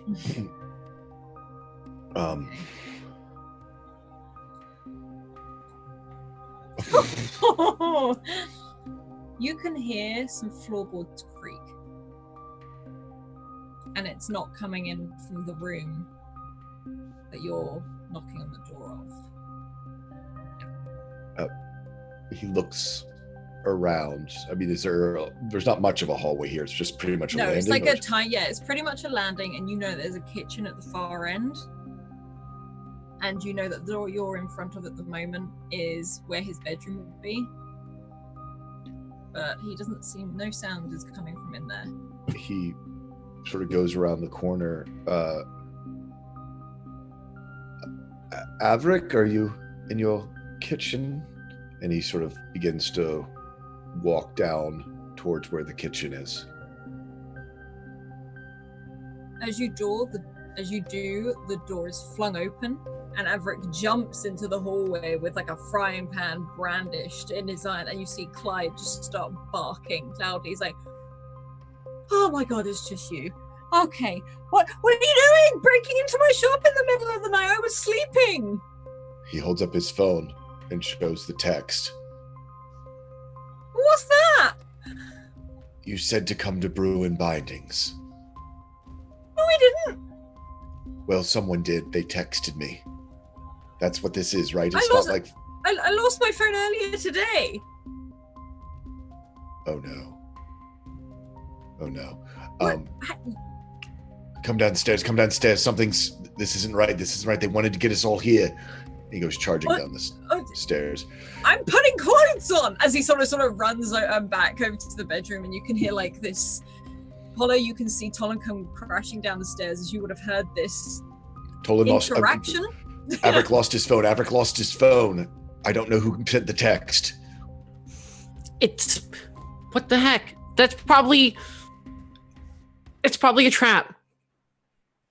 Reese is up out of his chair and heads towards the door with a knife in his hand that he produced from one of his pockets or something. Matthias stands upright very, very quickly, and you can see Averick almost half stumble down the stairs. You see this huge, like, Great Dane in Archway almost trip over its own feet as it rolls over down the last step. He's like, okay, everyone, who are you? And, like, points over at Reese, and he has a knife! Like, and he starts, like, pointing at He's Reese. He's with us. There's a wolf. And he's... No. Oh my gosh, I'm dreaming. It's okay, I'm dreaming. You're not dreaming. The wolf's on our side, too. That's probably good.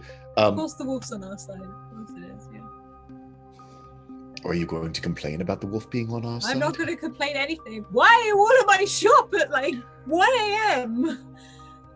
Because we thought you needed help. It's been a strange night. I got a text that said for us to come here, so we came. Why? What? Okay. When did you start using your phone? I used it once, and now it's all the time. I don't know what the hell's going on. I don't even know who I am anymore. You know, this probably isn't the best time for banter, guys. Someone wanted us to all be here at the same time right now, which is probably a bad thing. So we should probably not all be here and not all be at the same place. Oh, wait. And, like, you could see that Averick runs over to the window and looks out, sort of gives a fairly nervous smile at Reese, like, hi, and goes back over to the back door, and it's like, it's still locked. It's still locked. Hang on. Aren't you all supposed to be in bed or something? Well, last time. we were in hiding. Everything was coming. You were in hiding? At the beach. What the hell were you doing at the beach? Because they came for Aggie. We had to get her out of her house. So we took her to her friends. Who came for Aggie? The church. And we think they've taken Charlie. Well, that's not good. Why would they come for Aggie? Because she knows something. Wait. They came for whatever she knows. So where is Aggie now? She's still at the beach. Okay, well, okay. I still don't understand. When did they send people from who did they send from the church? Like, the Watchers? This strange blonde woman, and I believe the person that Charlie said is not a magic user, but uses magic. They were on the beach. It wasn't to get us all here. It was to get us all out of there. Tolan, what is happening? I went to bed early tonight, and I haven't heard from you all day until I left earlier. Paula. What if it wasn't to get us all here at the same time as for trap? What if this isn't the trap? What if the trap is back at your uncle's? I didn't get his number. You should probably call Aggie. Yes. Wait, do I have Aggie's number? You have Aggie's number. I looked at Averick. Yeah, and I also just told you I haven't had my phone all day. Do I have Aggie's number? He pulls out his phone and flips it open. I think I do. Don't I have Aggie's number? Yeah, you do see Aggie's number. I have two numbers, Aggie and Averick, right? Aggie's number in there. And Averick is sort of like, oh, what?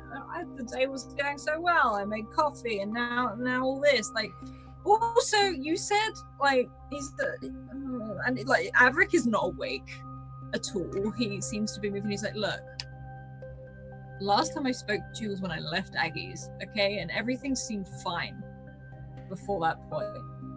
It all went to hell. Right. Well, worse to hell, because I don't know, at that point, did you hear about...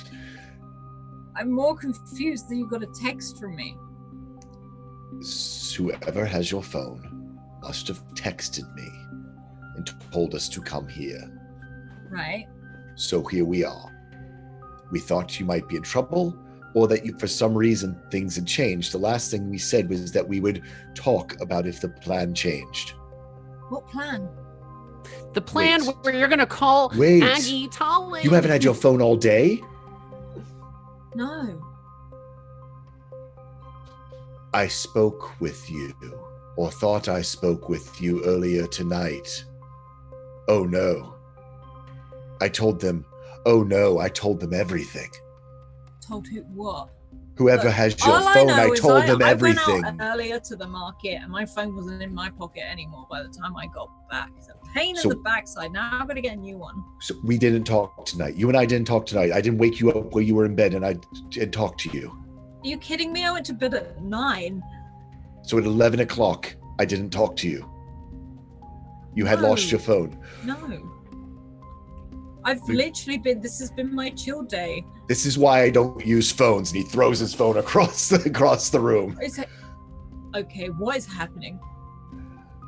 I called you because we're leaving town. We have these compasses. We're trying to leave.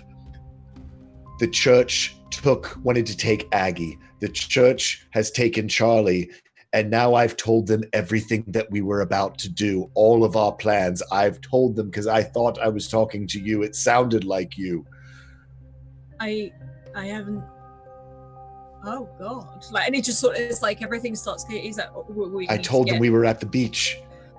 I don't think I told them exactly where we were, but if they knew where Charlie was, it wouldn't take them long to find. So they're after Aggie. They've got Charlie, and you picked up this guy from the beach. As he's Yes. Reese, what are you doing right now? Are you still in the doorway just with like a knife out? Yeah, he's in the doorway, like he's cracked it and he's got his knife out and he's trying to listen because he thought they might have been being followed earlier. Okay. He's like, right, okay, well, hang on then. What are we doing? I think we... Sounds Do like we we're charge going back back to the over there? beach. Let me grab my bag. I need my keys. I don't have a phone. I don't know why I'm looking for my phone. And he sort of starts going behind the bar and grabbing, like, you see him like throw his leather jacket on a satchel across him. He's like, Clyde! And this huge Great Dane comes sort of bounding over. Right, okay, Clyde. And like he looks at Clyde and the big like wolf, he looks at Astrid and he's like, behave. Okay, right. I played right into their hands. I gave them everything. Okay, you need to not freak out right now, Talon, because we need to go wherever it is that we're going. And Matthias stands there, he's like, wait. So they're going back to the beach house. I don't know, We can't I guess. we can't just stroll on in there. We need to think of something. What do you mean we can't just stroll on in there? Matthias, they're taking... Who knows what they're doing? We have to go. I'm not saying we don't go. I'm saying we need to think about how. She knocked out, remember, she knocked out Charlie. That woman, she gave me... I thought I didn't know what was happening. She knocked out Tuva. She was able to take Charlie. When Charlie does big magic, and they were able to take her, we don't even know. There could be just the two that Tuva heard call their names, or, I mean, 6 came to Aggie's house. What will we do against a half dozen watchers and these 2 of their leaders? I don't know, but if we dawdle anymore, we might not have any chance. They could already be on their way back by now. She's right, we need to move. I'm just saying, don't go in there all, bursting through the door, because if this is a trap, this is a trap. We need something to even the odds. It's not far either way. We need to go by my shop. We can do that. What do you want at this time of night? I want to pick up something that I thought I would never see again. Okay. Then we need to go now. Yes. And Matthias starts heading towards the door. Averick is sort of suited and booted, ready to go. And he walks past, he goes up towards the doorway and looks at Reese. He's like, "Hi, I'm Averick, sorry." Don't think we were actually introduced. Reese. And then he stands and he looks over at Tolan. "You do what you got to do. I'm going to the beach." We'll meet you there. We won't be far behind. And he just Astrid, and he. You both sprint off, and Tolan and Paula, you see them completely disappear into the night. Paula would go up to like Tolan and put her hands on his shoulders. "Tolan, are you sure you're of sound mind and you know what you're talking about right now? Because I'm done with all this like cryptic stuff. So you're saying you have something to get. What do you need to get?"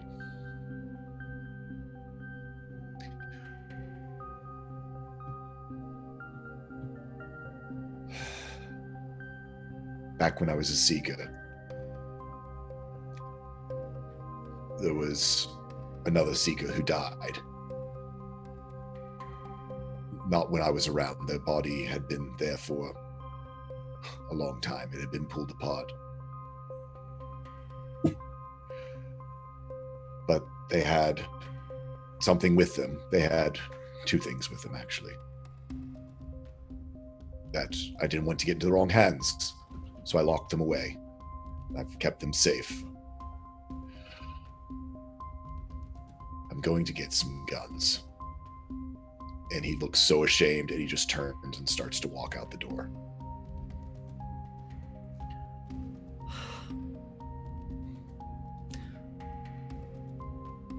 Well, and Paula just kind of whelps and just heads out, kind of expecting that Matthias will follow behind. Matthias follows. And you head out into the streets. And there's a strange sort of feeling in the air as you head towards Tolan's shop. Averick, Matthias, Tolan is leading the way and Paula behind. You approach your shop, Tolan. It seems just how you left it. I think he's probably in that focused mode right now, and so he's not paying attention to other things, but very much focused on looking at the shop to see, even though it's been a couple weeks as he left it, does anything seem, are there windows open that shouldn't be open? Is the door ajar? Or before approaching it, knowing that, I mean, everyone knows. I mean, the church certainly knows where his shop is. It seems untouched. It doesn't seem to have anything missing. It doesn't look like someone's forced entry. If anything, it literally looks like you've just turned the lights off and left. So he goes to the front door and unlocks it.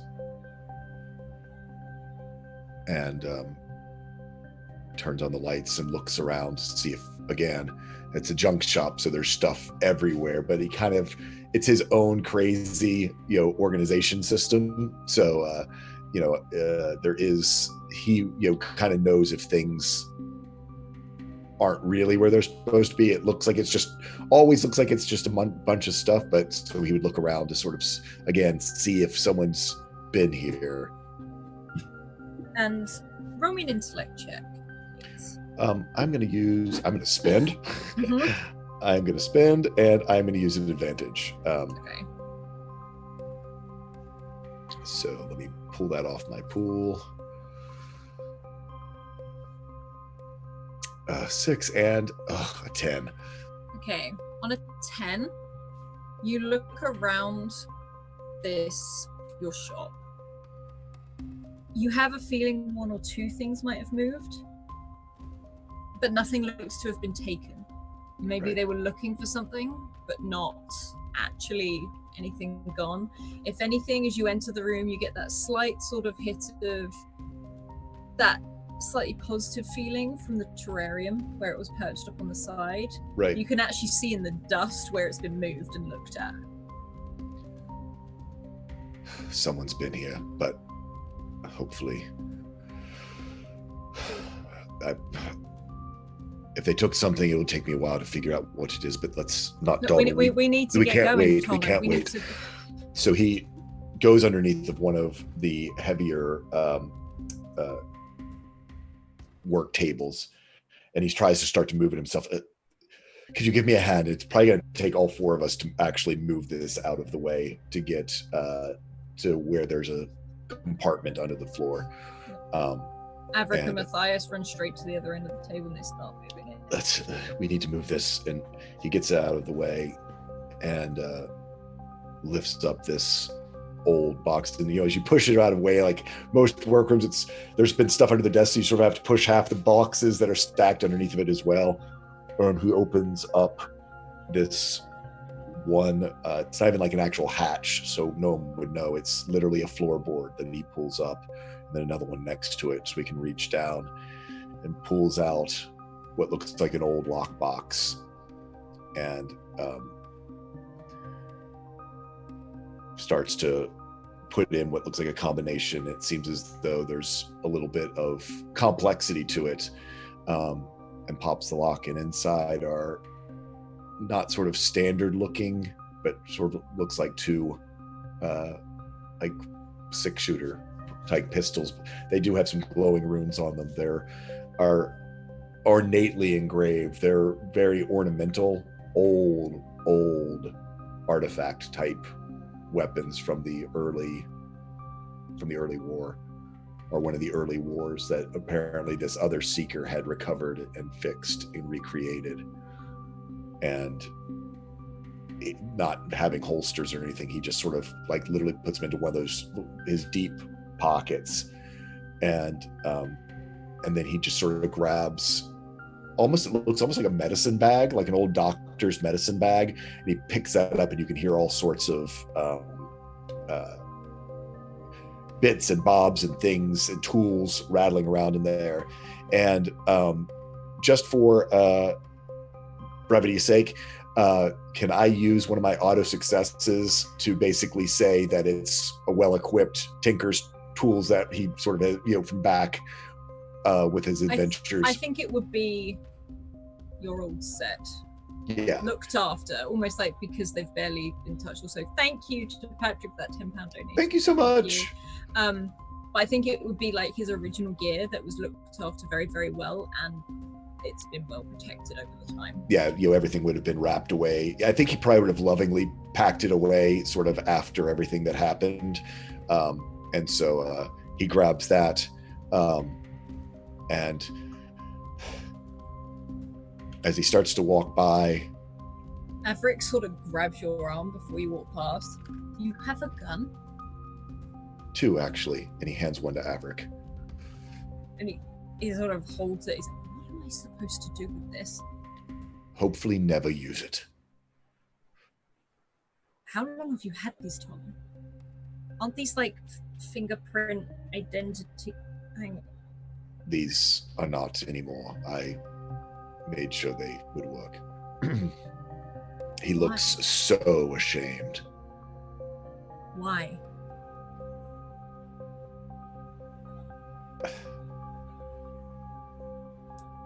Why did I make them work? Why? Because I could. Did you take them? Why have you got them? Truly, when I first took them, it was so they wouldn't be left out there in the wilds for some other nefarious seeker to take and start using them again. But when I got them back here, it was a challenge to see if I could make them work better. I don't think they would kill anyone. He looks at you very square in the eye and holds it and puts it in his belt. Mm-hmm. I'm not using it. I don't want you ever to, but I also want you to have it. Understood. I don't have magic anymore, and yours isn't what it was. And Matthias sort of leans over to Paula, like sort of half whispering. He's like, "They have guns under the floorboards here." Listen, weirder things have happened. And Paula's actually like standing by the doorway, like she's like kind of like peeking her head out, like looking both ways, like keeping watch, and she's kind of like very anxious and like waiting for everyone to. Yeah. He's walking towards the door, but he stops for a second and looks over to the right where there's sort of those 3 stairs up to sort of the elevated part that's kind of his house. And he takes sort of a deep breath and looks at it, just not knowing if he'll ever be back. And he puts the bag down for a second and runs up the stairs and goes over to the desk. And he pulls out the folio, the old folio of the old comics that he drew of Edric Amal, and shoves them into the bag and realizes that's the most important thing that he can think of in here and all that he wants to take. And then just heads out the door. Okay.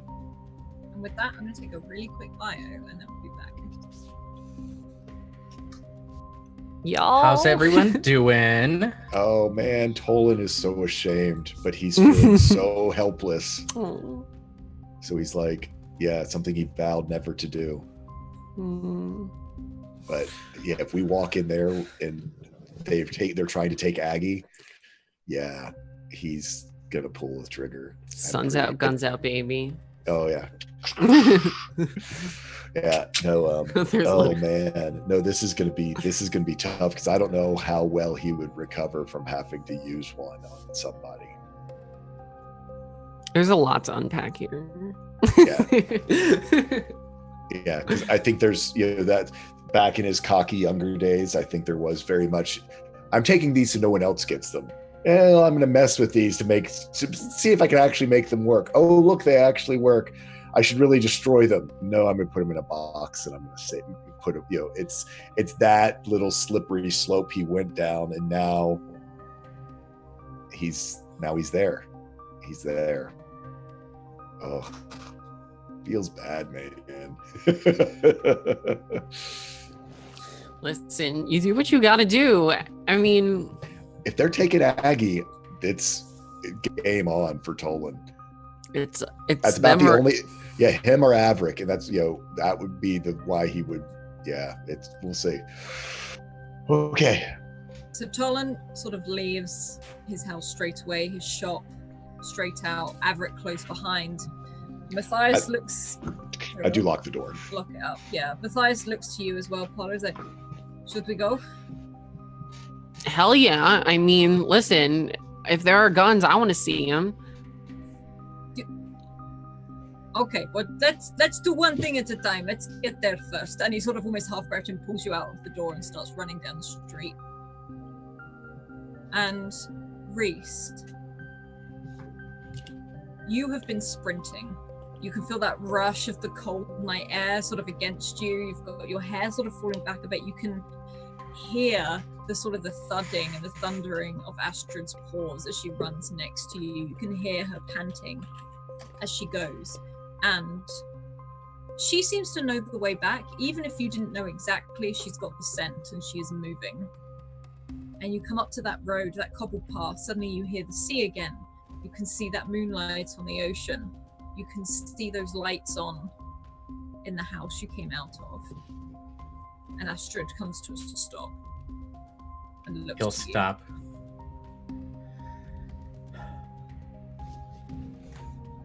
Can you scout? I'm gonna go quiet. And she sort of gives you a look, goes a bit lower to the ground, and starts skulking off around the beach side of the house. He'll go around the other side. Okay, could you please roll me an intellect check? Is this listening or anything like that? This is listening and perception, so if you want to use listening, you can. I do want to use listening because I'm trained in that. And I'm going to spend some effort as well. Okie dokie.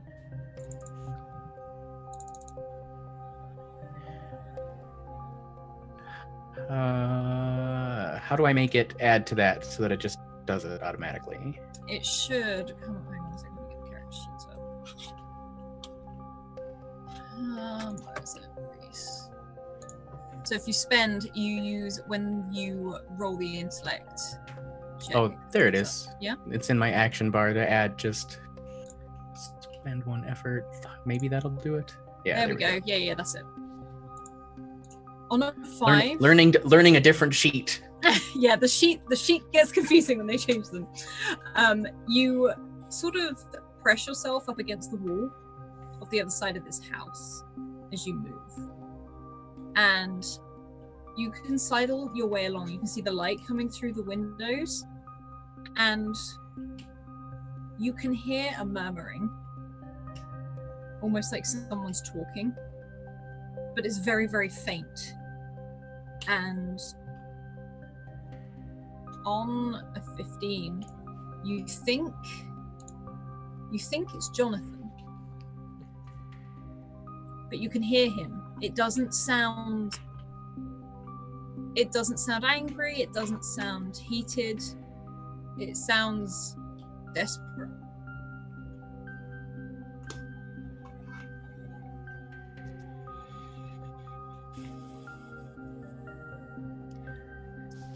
I think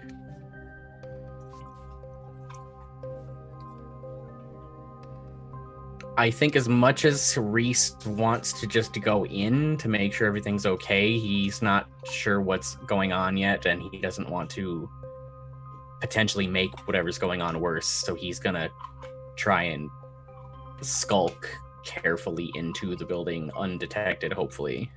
You can see all the way along this wall that you're going by that there are windows that you can either go in via that way. You know that one of the windows comes in around the back, which probably would have been where you were all in the living room. It would have been the study behind that, where Ricard walked out of this box. I'll try and make it to that side then to come in through the study. Okay. Could you roll me a straight up speed check, please? I would like to spend another advantage to do that. Yes, of course you can. A 9. On a 9, you can get through the window. You have that sort of that panic as you can hear your foot get caught as something almost knocks over, but you catch it and you can sort of hold it there for a moment, still listening. And as you do that, you are sort of halfway in through the window and you get a good look at the study. It has been completely trashed. There are boxes upturned, there are drawers emptied, there are bookcases turned over.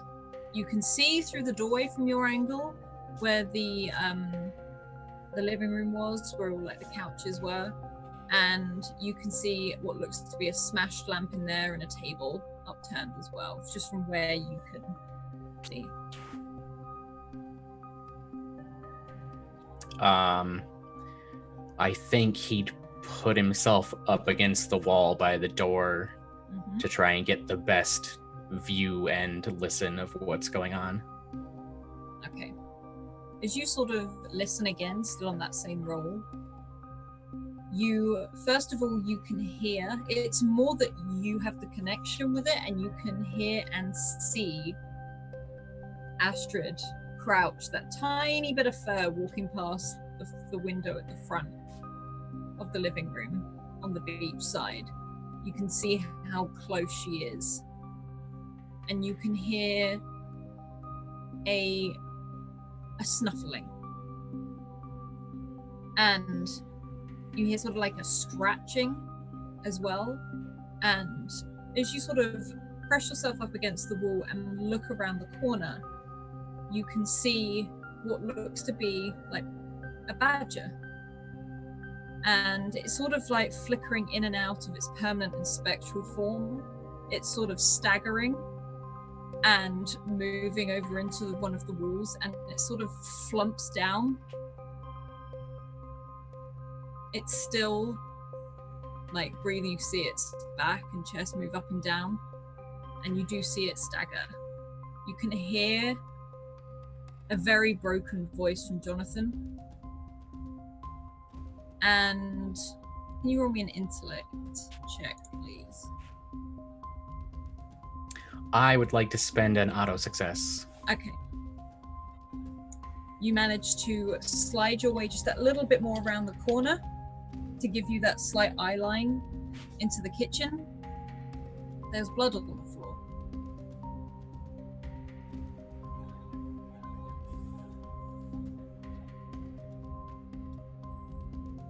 Okay, so there's blood on the floor in the kitchen. Where's Jonathan's voice coming from? From the kitchen. Okay. Is there enough, I guess, hallway to get into like to essentially do what I'm doing in the study, but at the kitchen? Yeah, you can get through. You realize, like, by looking into the living room, there's nothing in the living room. You can tell that more because Astrid has come up as well. She doesn't normally come out of, like, stealth mode, basically, unless she knows the coast is clear. You can see the glass fogging up as she's, like, sniffing everything. You see that streak of, like, fog across the window. And there's Badger sort of lolling from side to side. It's moving, but it's looking very, very weak, and you can get straight over to the doorway where the kitchen was, and you can look in. On the floor, you do see that sort of streak of blood. You see Jonathan pulling himself across the kitchen towards Rickard, who is laying face down. Is there any? It's just the two of them? It's just the two of them. There's no Tuva, and there's no Aggie. And no one else. He quickly slips the knife away and steps in. Jonathan, what happened? And he's down and he's trying to help as best he can. Yeah, you're by Jonathan, and it's almost like he doesn't see you. He's just like, Rickard, you gotta help Rickard. He's not moving. I'm shouting at him, he's not moving. And he's sort of like just dragging himself. You can see that looks like he's got a very bad cut down the side of his leg. Like they've probably done it to immobilize him so that he can't run anywhere. You can see mobile phone smashed on the kitchen side, and Rickard is laying face down. There is a pool of blood. You can also see a lot of what look like a lot across the on the walls, like the plaster is all cracked, like forces have hit the these walls, like a great force. You're not too. It doesn't look like it's done by something physical. You can probably tell from your experience of being around this much magic, it is lingering in the air here. This was done by magic. And you see Cornelius, this tortoise, sort of slumped by Rickard. He's like, ooh, and it's almost like after a moment, Jonathan hears you and looks up at you. He's like, my God, you're here. And he starts like grabbing onto you. He's like, I need you to get me over to him now. Don't touch him, just pull him to me. Pull me to him. He'll just do what he's asked to do. You can sort of move them over together, and Jonathan is like trying to turn Rickard over, and he's trying to grab hold of his face. He's like, you can see as Rickard is sort of lolled to one side, his eyes are closed, and Jonathan is going into a panic. He's grabbing hold of Rickard's face, and he's trying to like not slap it, but he's tapping it. He's grabbing his cheeks. He's trying to hold on to his shoulders. He's pulling at one of his arms, trying to pull him closer to him. Hey, I don't know what's hurt. Don't. You might make things worse if you're not careful. And he's sort of like, almost like feeling along this, trying to check if he's breathing or anything like that. He's like, he's breathing. We need to get him somewhere. We need to help him. I don't know how long he can stay like this. we need to help you too, and everyone else is on their way.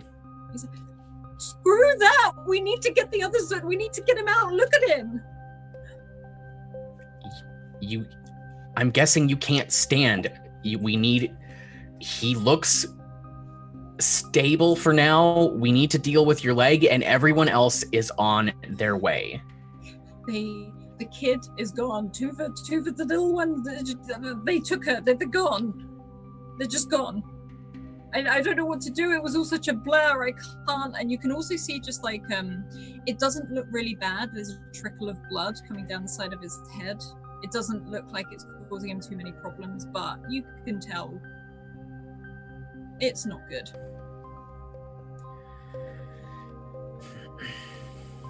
Who was it? Who took them? Was it the blonde lady they talked about? So the watchers, there was loads of them. There was 8 of them, 9 of them. I don't know. I don't know. There was a blonde woman there, and then there was this piercing headache. I couldn't focus. They threw me off, and I was trying to just throw my energy about trying to keep them back, but this headache, and he reaches over to his ear and you can see where it is bleeding. And it was just piercing.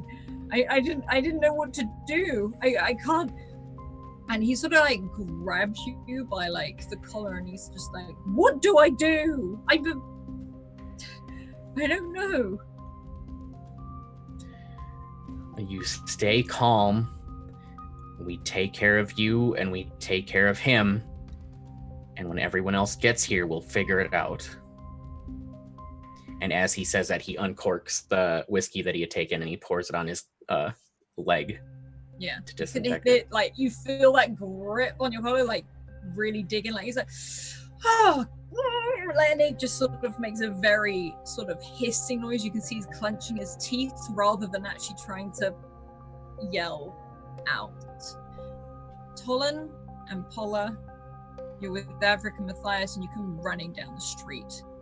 You hear this cry, which is Jonathan, just this scream as Reese pours his alcohol over his leg. And you see Astrid emerge sort of from the other side and sort of eye all of you up. It starts off almost like a growl as she's in like a pounced state, but upon seeing you, she sort of stands upright again.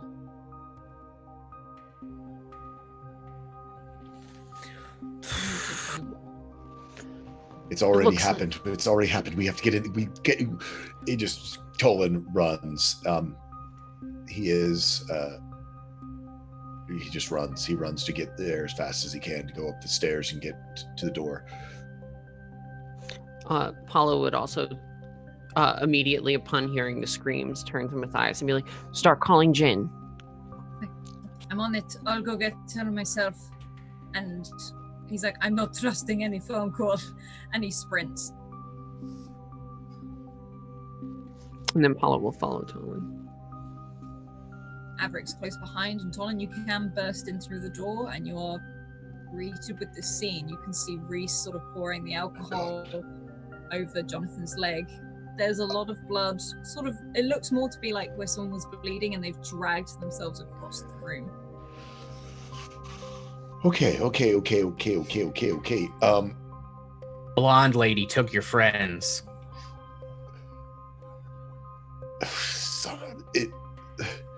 He sees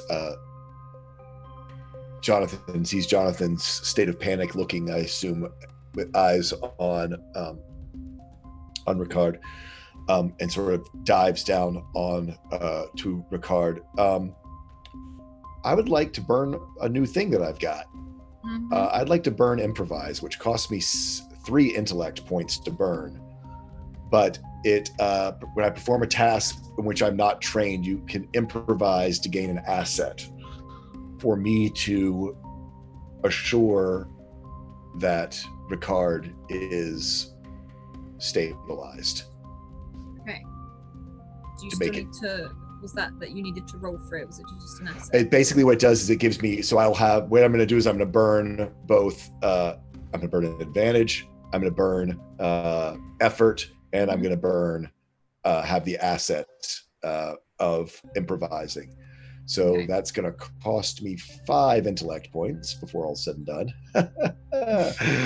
Which, yeah, let's hope Tola doesn't have to do things later, because you see him stress out, and he has that bag there next to him, and he starts rummaging through, and just to try to figure out what's going on, to find what he needs to take care of Ricard, to make sure that he lives.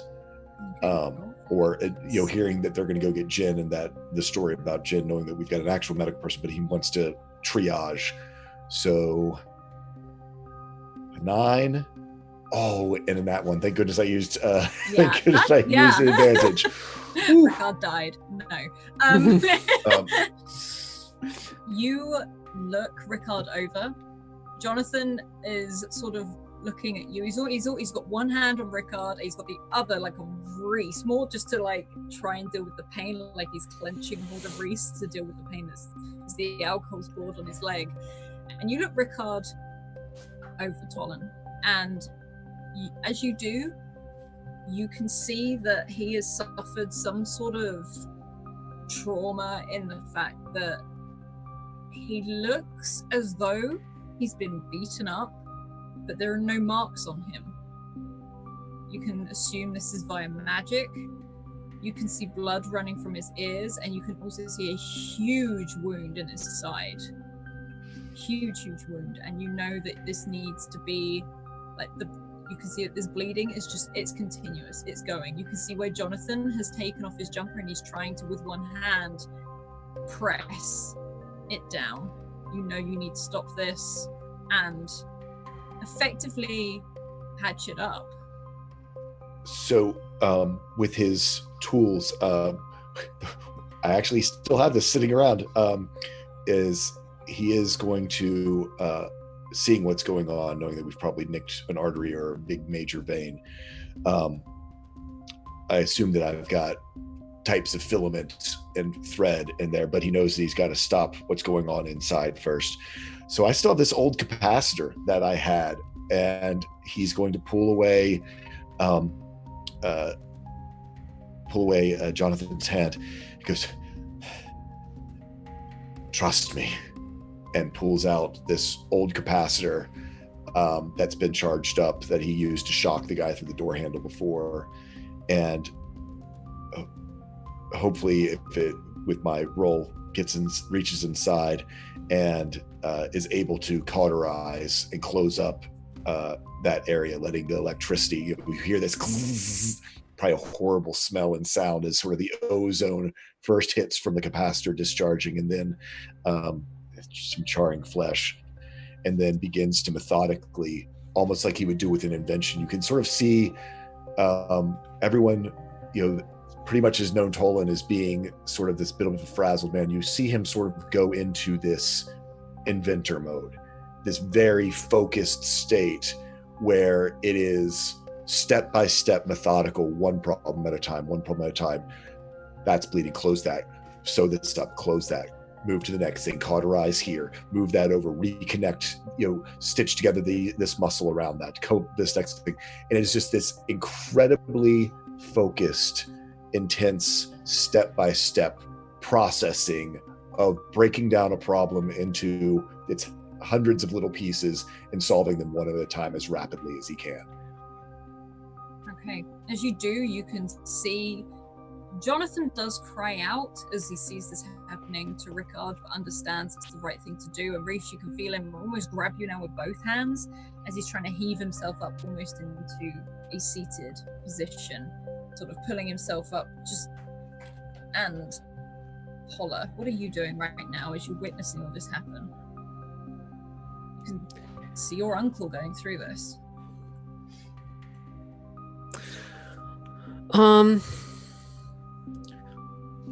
At first, horrified by the scene of it all, she probably quickly collect herself and then realize and at first feel this like compelled to help, like what can I do to help, but realize that there's not really much she knows how to do in the realm of medicine. And this is an awfully familiar scene to her. It was not long ago that this same thing, or not this same exact thing, but a scene just like this was happening in her own dance studio. And she at first she steps forward to help, but then she realizes that she's going to get in the way, so she steps back and she actually tries to climb. She steps out of the house and tries to climb to the roof of this building, and hopefully try to like get a scope to see if she can spot anything. Okay, do a speed check for me just to see how far you will get on the roof. I just want to see how fast you do it. Okay. Can I give Paula one of my advantages? Yes, you can. Thank you. And... Okay. You move very, very swiftly. You actually go out the kitchen window rather than the door first, so you get the first boost up from the windowsill. And Reese, if anything, you see Paula almost zip and disappear out of this window, climbing upwards. Averick is running over to the window to see where you're going, and you head up onto the roof. And as you do, can you make an intellect check for me, please? Mm-hmm.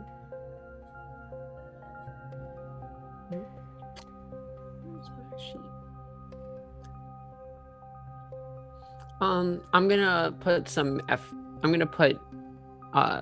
an effort into this. Okay.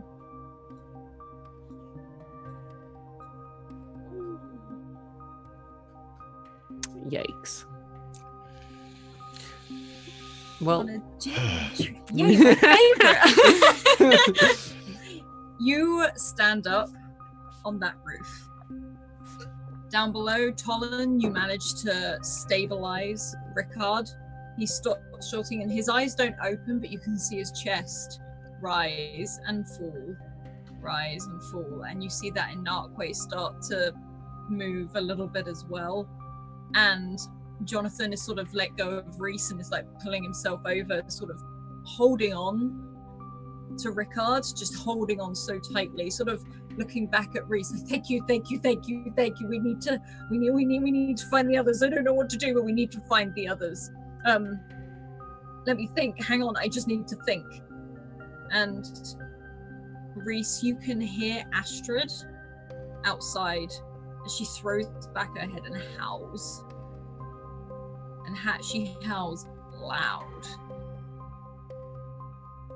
And she comes straight in, almost bounding in, taking out the tables and the chairs up on the decking as she comes crashing into the kitchen, stance sort of poised out, teeth bared as she is snarling.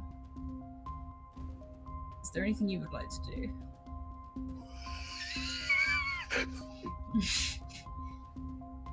I think he immediately looks at her and is like, what? And then he moves to follow her outside. As you go to move outside, could you make an intellect check for me as well, please?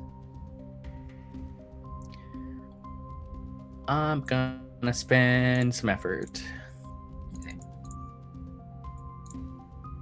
A 12. Okay. On that, you can see what she is snarling at. It's almost like she heard it before you saw it. And she puts her nose to the air and starts to sniff. Very much like the creatures that are starting to close in on this house. These strange shadow-like creatures that you've seen before, but only once. Like in small groups, not large groups. And they're moving in on the house from the beach. You can see 3 from where you are. And she is snarling and rearing back. And Paula, on a GM intrusion, you don't see it. You don't see the ones that are climbing up the other side of the house because your phone goes off and it buzzes. And you've received a text message. Yeah, I'm checking my phone to see who could be texting me at a time like this. You flip it open and it almost lights up and it says, "Come to my house. Bring the compass. Tell Tom I'm running late. Agatha." And that is where we'll leave Doors of Dunera this week. That sigh is so telling.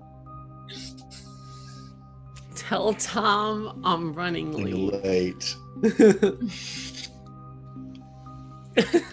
Ugh. Wow, you guys dragged me into some shit right away. Listen, you didn't Welcome to have the to stick show, around. Mal. We gave you an opportunity to escape. And you made the foolish decision to stick around. Oh man, oh man. Okay. So, awesome, everyone. Thank you so much. First of all, thank you and welcome to Mal. Thank you for coming in. I love Reese so much already. I'm so excited. Otherwise, please check out our Discord, check out our YouTube, check out our Twitter, and definitely follow all of these wonderful, lovely people you see here today.